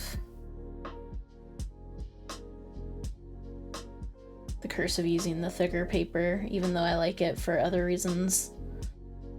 So I think that this will probably be gouache, which means I will have to figure out what my palette is doing.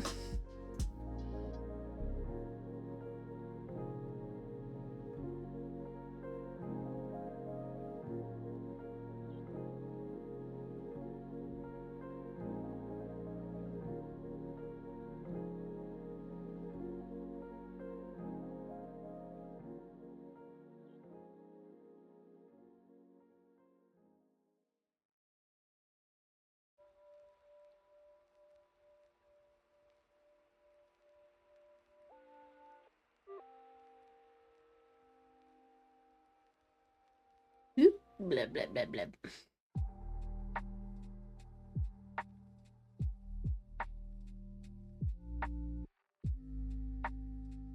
But the nice thing about gouache also is that it means that I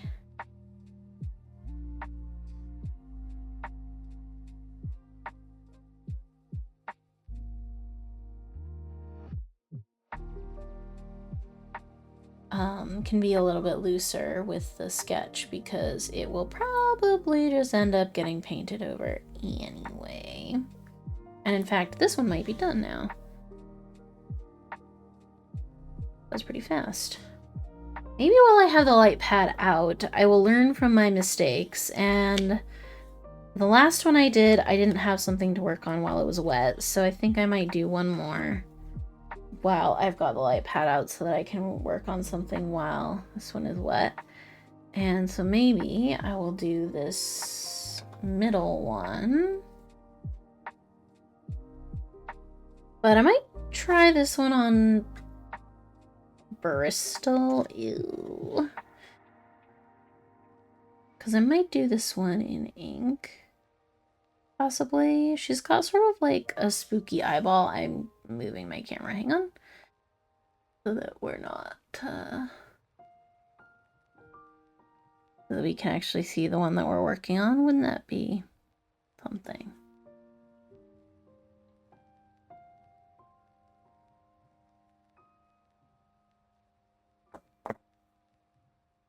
Reusing my little tiny tapes.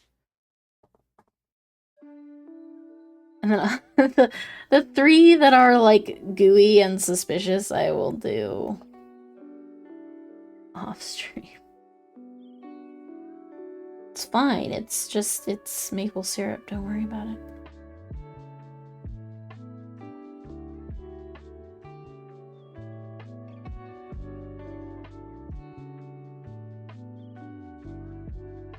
Oh my god. I'm trying to get those pieces of tape. Please, please come here. I need more tape. Okay.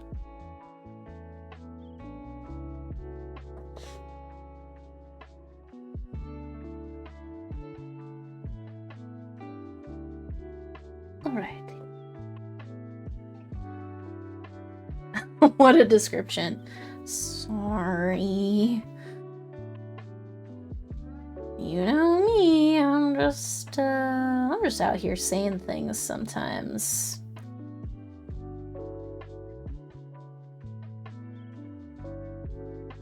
Things that I regret. And things I don't regret, but you know.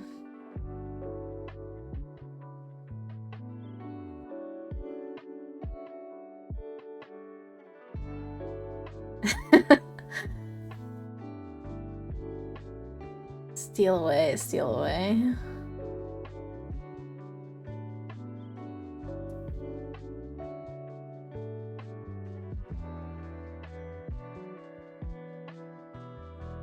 I think I was trying to give this girl a pointy ear because of how she's sort of maybe a demon. I'm not really sure. She has horns. So she might be a demon of some kind. This is like the one that I just did. This is not a particular OC of mine. These are just random little gals.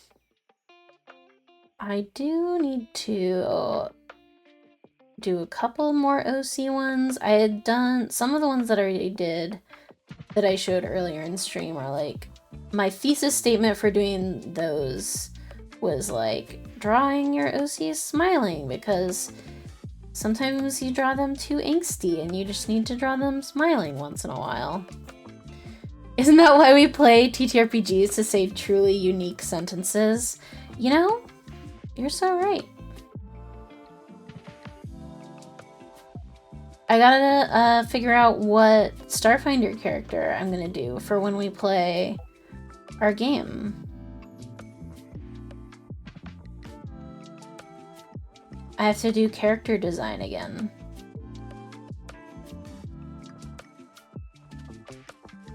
Oh no. How terrible for me. Another character?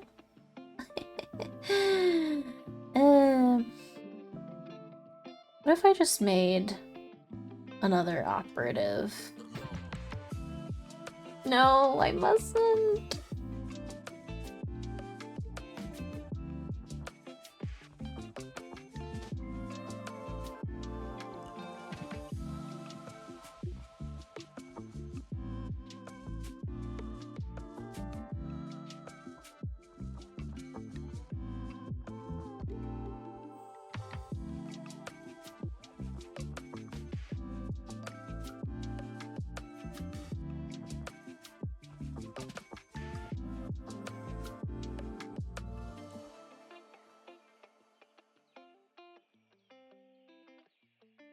The book is so good.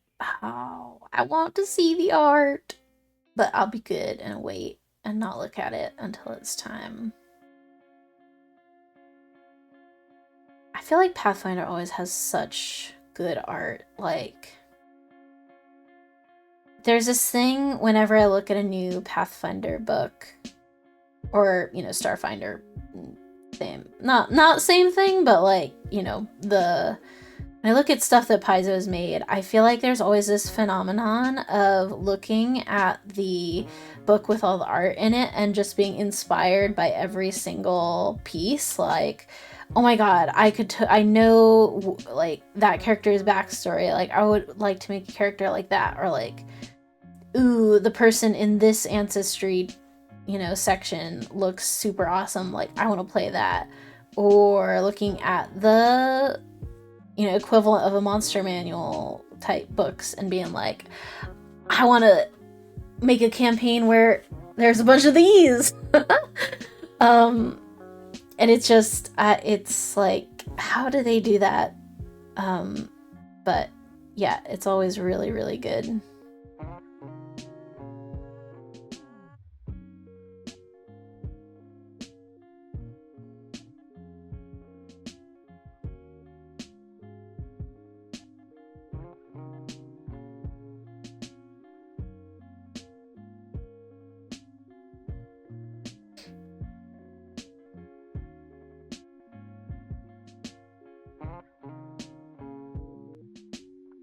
I think I always have a little bit of that phenomenon with most games that I have played, but I feel like it's especially pronounced with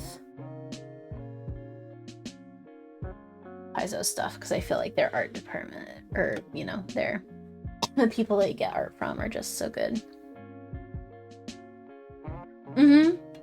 Yeah, different body types, different vibes, like, there's just a little something for everyone, which I really like. And there's just so many, like, infinite combinations of things that no two people are gonna have the same character.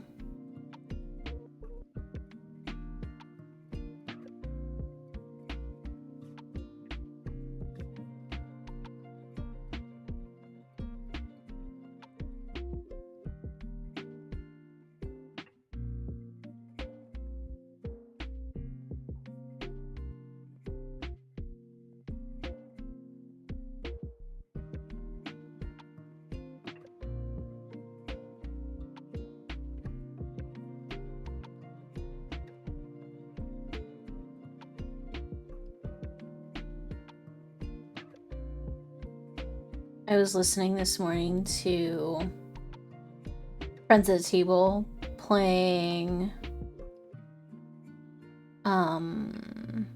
they were doing their, like, season setup, like, cartography game for their most recent season. I'm not caught up, so I went back to listen to it, even though the actual season has been out for a while.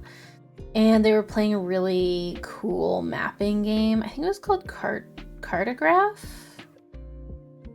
Or Cartographer, but I think Cartograph. And I was like, oh my god, I have to play that right now. I love mapping games and world creation games. How's your Pathfinder game going so far? It's good. We haven't had that many sessions because of just like various life stuff getting in the way of scheduling, as is the way with TTRPGs just always. But yeah, it's been fun. It's weird, or it's kind of cool, because since we have been playing our Starfinder game, I feel like there were a couple of times where like the things that had happened in that game like became relevant, and I was like, oh, I know the answer to this rules question. Like, do I maybe know 2E rules? Like, I felt like a real rules knower, and that made me very proud because I was like, yeah, it takes an action to do that. And treat wounds takes 10 minutes but lasts for an hour, and oh, like, I don't know. I don't remember exactly what the thing was, but I was like, oh my god, I know things! This is so cool!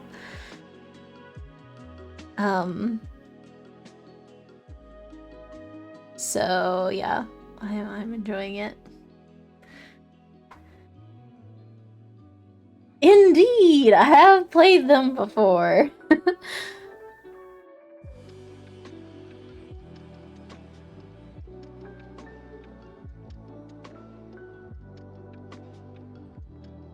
One of these days, I will even maybe try running one again.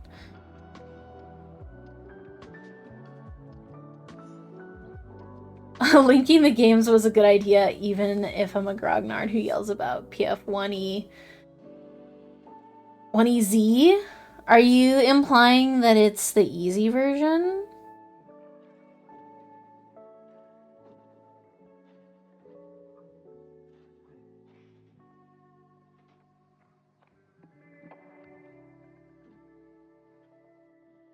But yeah, I think it was like I totally see the decision behind why they did that. And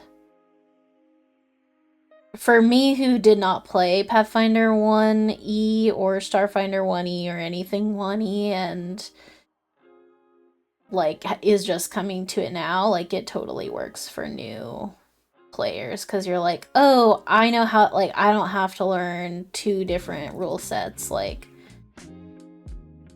it's the same game, just with different like setting stuff and additional stuff and, you know, thing.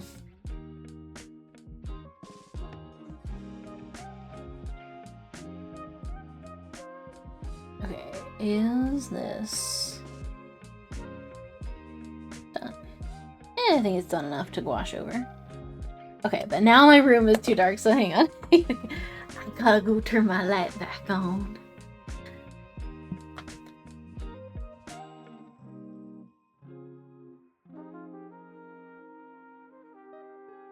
Oh, really? I didn't realize that Pathfinder and Starfinder 1E were not compatible. Sorry, I bounced my desk. That seems wild to me as someone who, like I said, is just coming in now and really likes how it's done. I want to run Strange Eons. It's such a Pathfinder 1E, such a good Pathfinder 1E AP.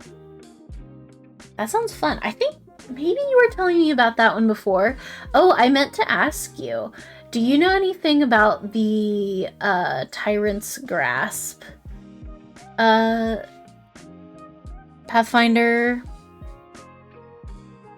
Is that an AP, or I'm not sure if that's what you would call it. I was just curious because I've been doing a lot of commissions for a party that just finished Tyrant's Grasp. And I was curious because I know that you have played or at least heard of a lot of the older ones, and I think it's 1E that they're playing, unless they converted it to 2E, but I don't need to be doing that.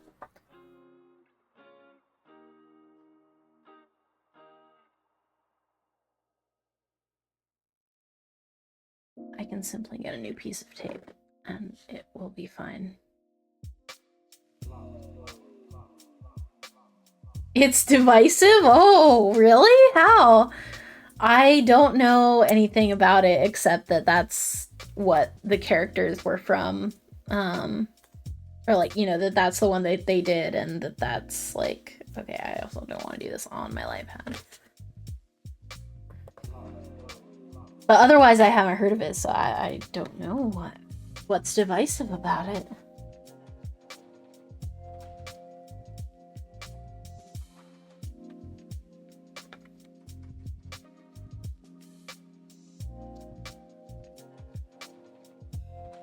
Because you as a player don't impact the story much, a lot of things happen around you, not because of you.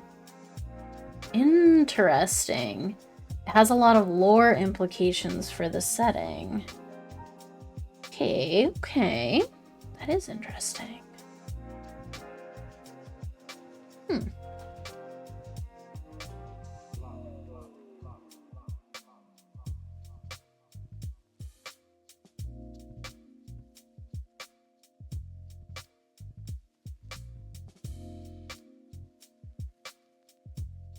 Oh, I should probably move my camera again. Come back down here. And come over here. I think that's good.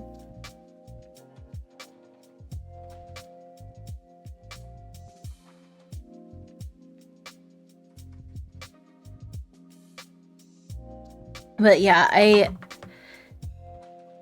have been curious because I thought that they were doing a homebrew kind of thing, but then I was rereading some of their backstories, and I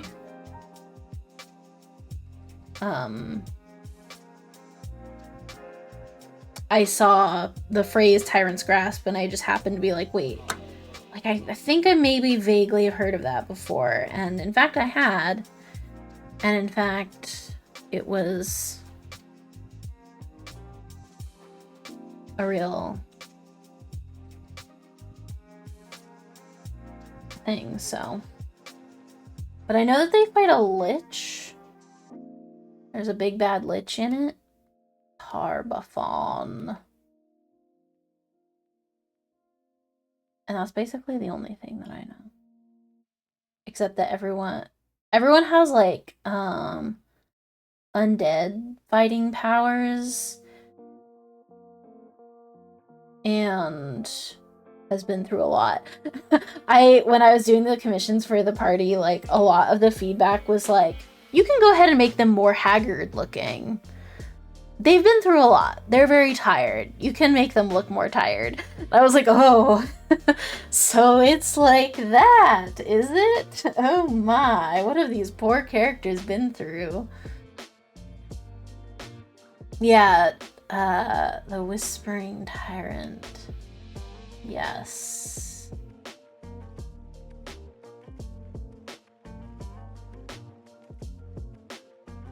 I'm gonna move my camera again so you can kind of see.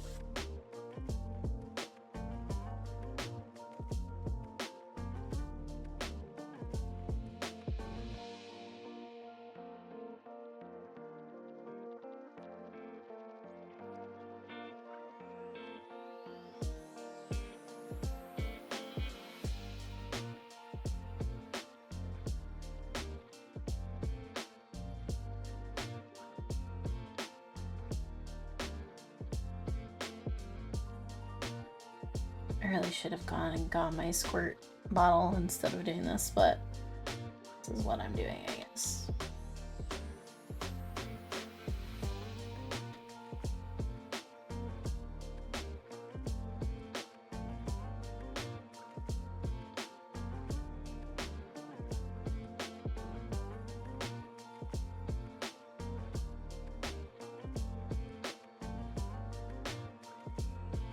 But yeah, it's kind of interesting to like know the campaign arc of the characters, because I don't always know, depending on how much backstory people give, like when I do character commissions, like I either get a couple sentences of backstory, or one of the commission documents that I got for one of the characters I worked on for this Tyrant's Grass party was 12 pages long, and like I think that's the biggest one I've ever gotten.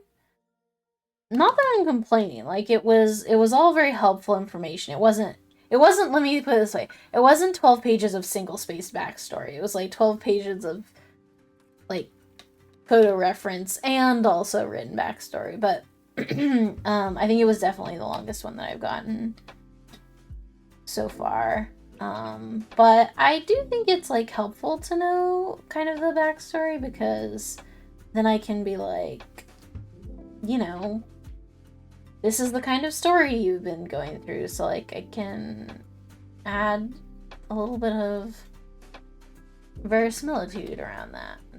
It's kind of fun. I guess I'm just gonna go straight up red for this girl, cause I guess I'll just go full demon. Why not? Why not? Gouache on Bristol is not really probably the best idea, but it is what I'm doing. So, you know.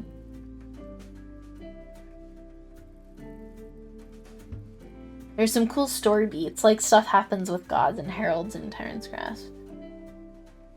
One of the characters that I was doing these for, I was like, what happened? Because in their backstory, or like in their like the sort of front sheet where it says what gods they follow, like they have the class and the ancestry and like your age and, you know, like all this sort of basic stuff about them, and one of the things that each character had was what deity they follow. And for this character, they had like, this is the deity they follow now, and then they also had a list of like 4 or 5 other deities that they had previously followed, like, and it sounded like it was during the course of the campaign. Like over the course of the campaign, I like became a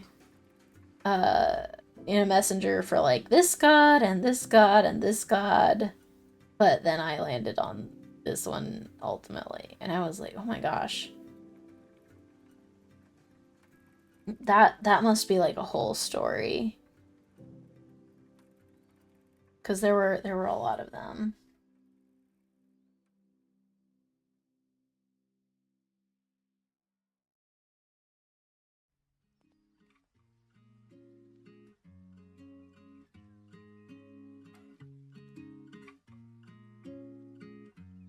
I guess since this is gouache, I do not have to be so careful about coloring outside the lines.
Oh, where did my paper towel go?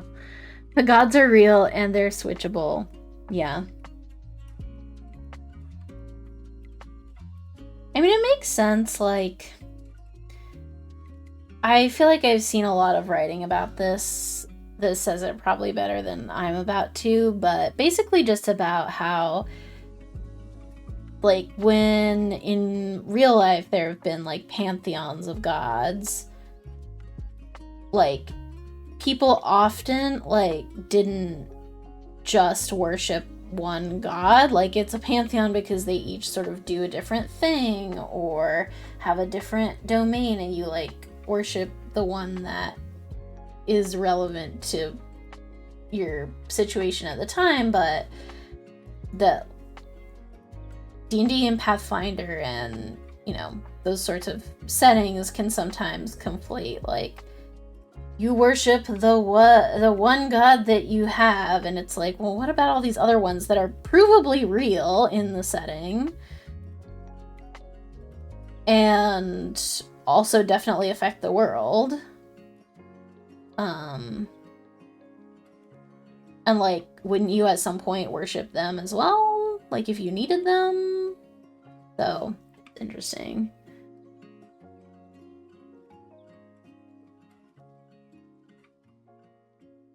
A primary god with supplementary gods, yeah. You could do it that way, too.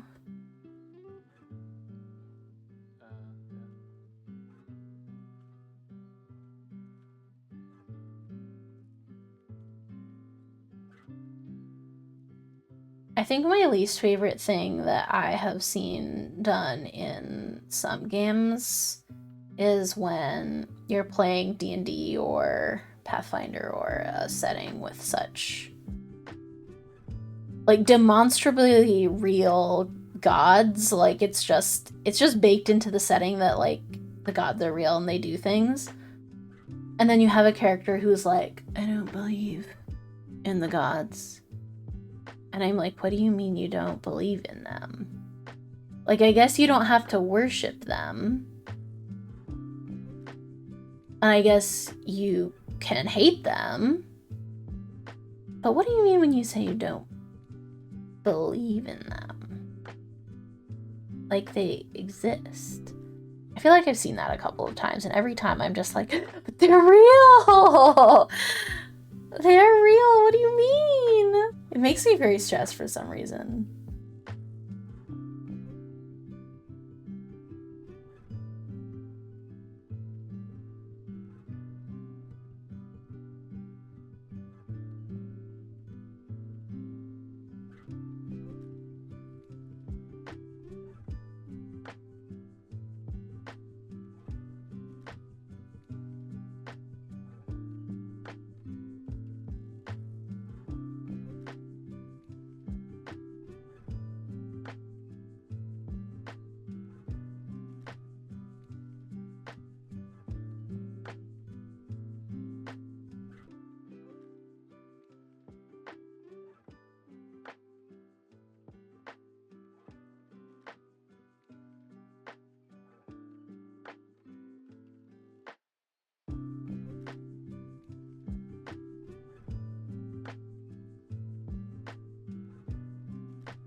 In Pathfinder, because the gods are real, you worship the ones in your sect, and you're chosen.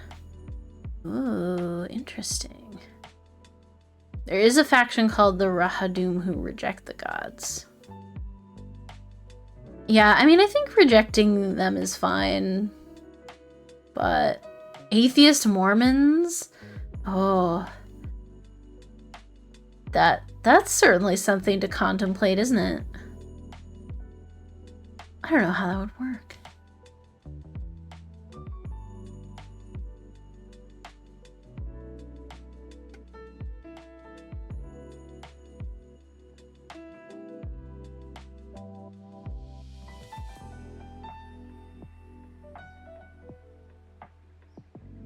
I want to do... Oh my gosh, I almost knocked something over. I want to do candy corn horns here, but I have to look up what candy corn colors are. I mean, I know what the colors are, but what order are they in? White, orange, yellow. Or orange, yellow, white, I guess. For my purposes. They have purity rituals and stuff. They're not like evil. They have a nation, just a whole nation that rejects the gods. That's interesting.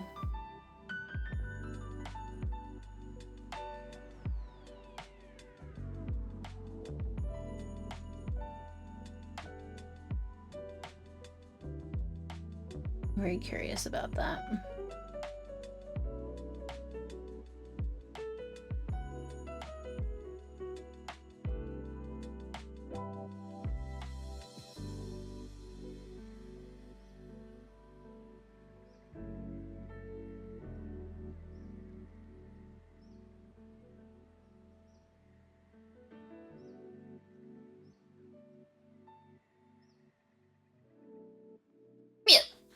Wow, that was a large hiccup. I apologize.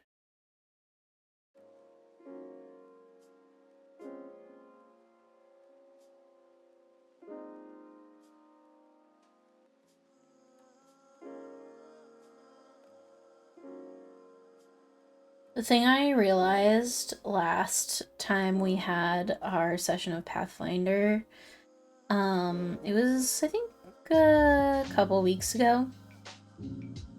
Something that I realized that I had unintentionally done that I did not realize I had done was that I almost just made exactly the same character as I had made in my D&D game, where I made a guy who is good at sword, who make AC really high to hit a lot in melee and be badass in melee until someone hits his extremely high AC and he goes down like a limp noodle. Which is basically what being a blade singer in D&D is like. Although I know people don't play blade singer the way I did it, but anyway. And so I realized I basically just made the same exact style of guy, and I was like, oops. My bad! Didn't mean to make exactly the same guy. You have a type for sure. Ugh, I can't help it. Ooh, what do you have for dinner, Aiken? I hope it's yummy.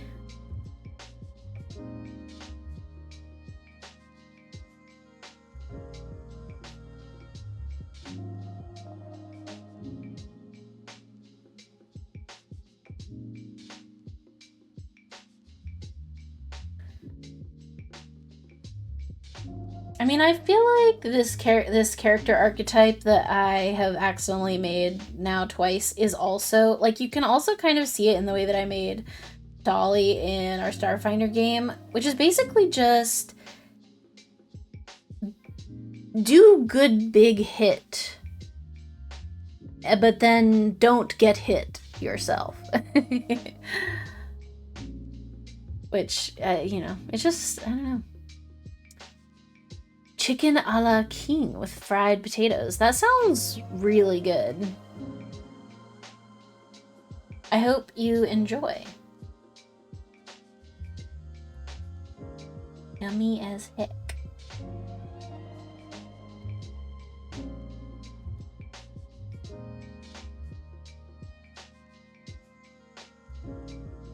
It's fine to make generalists with day jobs. You know, everyone has their own niche to fill, right?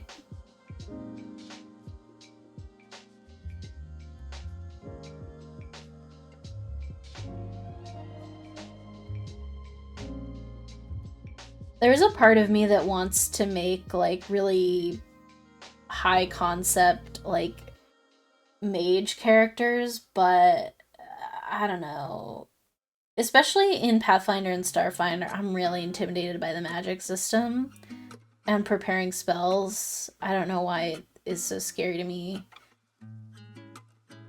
But I'm just like, no, I'll do big sword or big gun instead and just hang out here, cause preparing spells sounds so hard. It might not actually be. I might have made it up in my mind to be that way and it actually isn't, but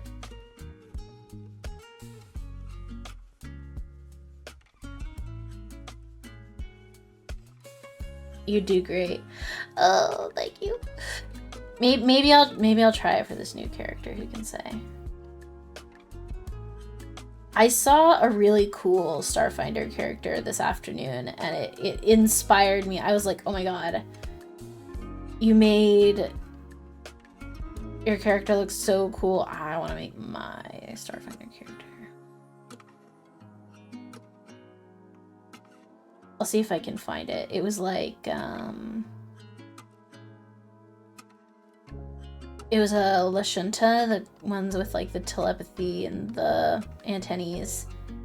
And she had like pink, she was like pink and sort of elegant looking. She had really cool glasses and really cool like little ornaments on her dress. And I was like, oh my god, she's so beautiful.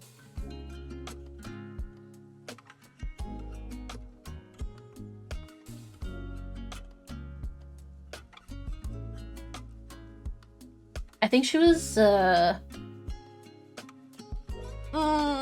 mystic.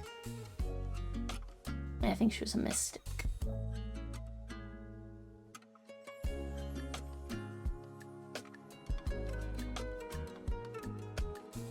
Thanks, Aiken.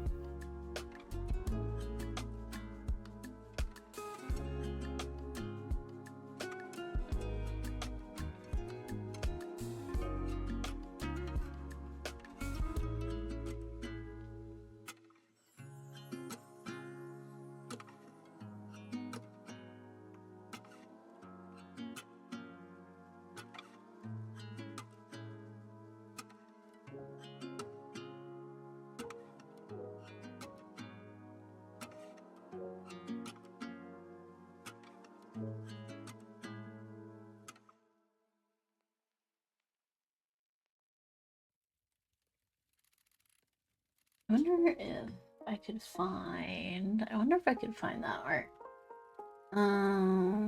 It wasn't that far down in my timeline. Let me see. I won't scroll too far, but oh yeah, here she is. Share link.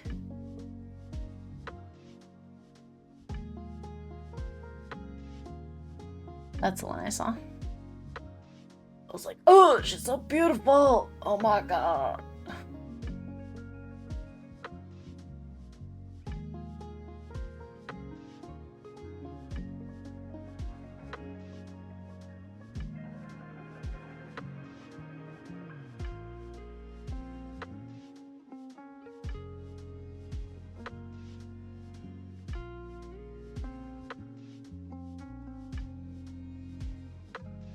It's going to be very interesting to do this one in gouache on the Bristol, which kind of sucks, and then do this one on different paper also with gouache, but the paper is a lot better.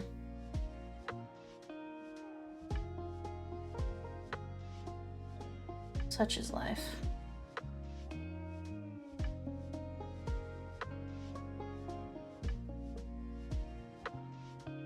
I do have some alcohol markers, which I actually think I maybe was gonna try doing this one in the alcohol markers, and then I forgore and simply started working on it. Oops. But I think this is turning out nice. So even despite the fact that it's hard to do this media on this paper, I think it's still turning out pretty good.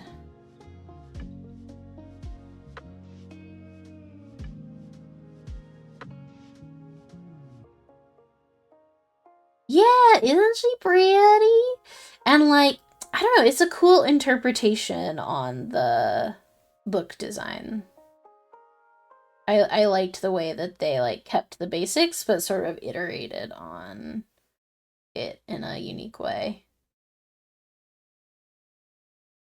That's the stuff. That's the character design stuff we like right there.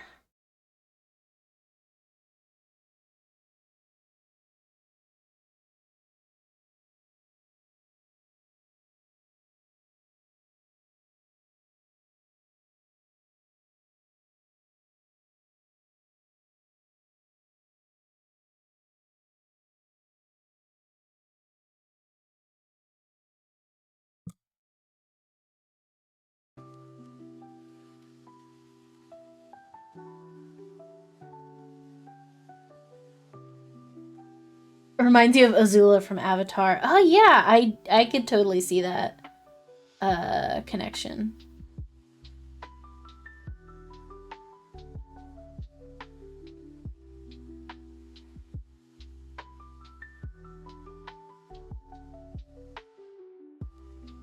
Oops, I made a mistake.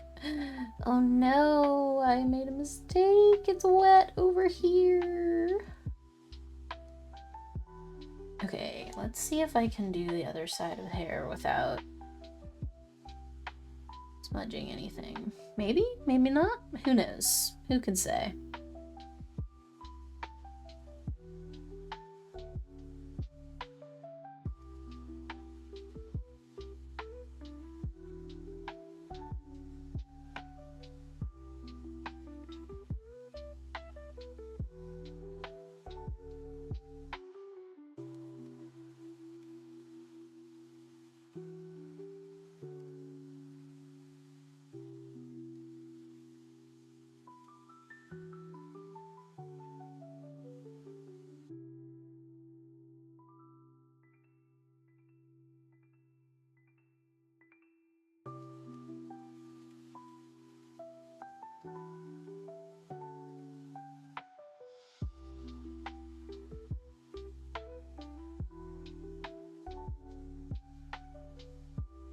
Let's see, what time is it? I'll probably be closing up shop here in a little bit. Not imminently, but next like 10 minutes or so. I do want to get out and water the garden, I think.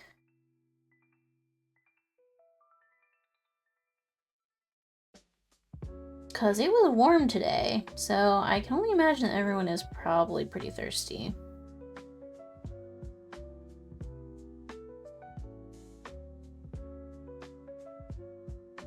And that'll give this a little time to dry. Time to have a little dinner break.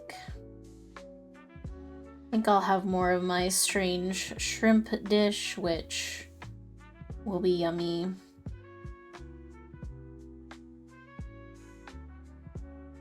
And then I'll be back on a Wednesday for Mass Effect. Mass Effect 2 specifically.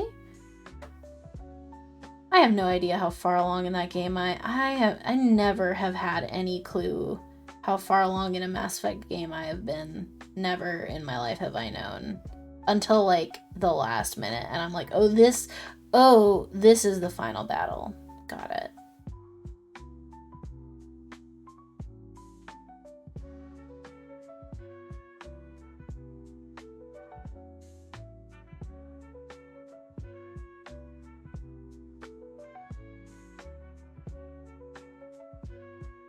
Okay. I'm gonna leave this to dry.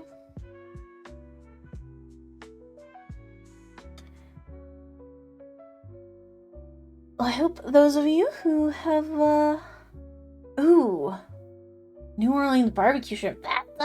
Okay, I must be hungry because every single thing that you guys have said today, I'm like, that sounds so good. That sounds so good. What the heck? What's going on? I need nutrients. But thank you all for coming and hanging out with me. It's been a joy to chat with you, as usual. You're as far along as you want to be. You can blitz it if you just do the story missions. No way. No way. I have to do every side mission. We know this. Alright. I will see you guys later. Back for more art on Friday if you're not a Mass Effect enjoyer. But if you are, see you on Wednesday. Have a good night, everybody. I'll see you later. Bye. Thanks for coming.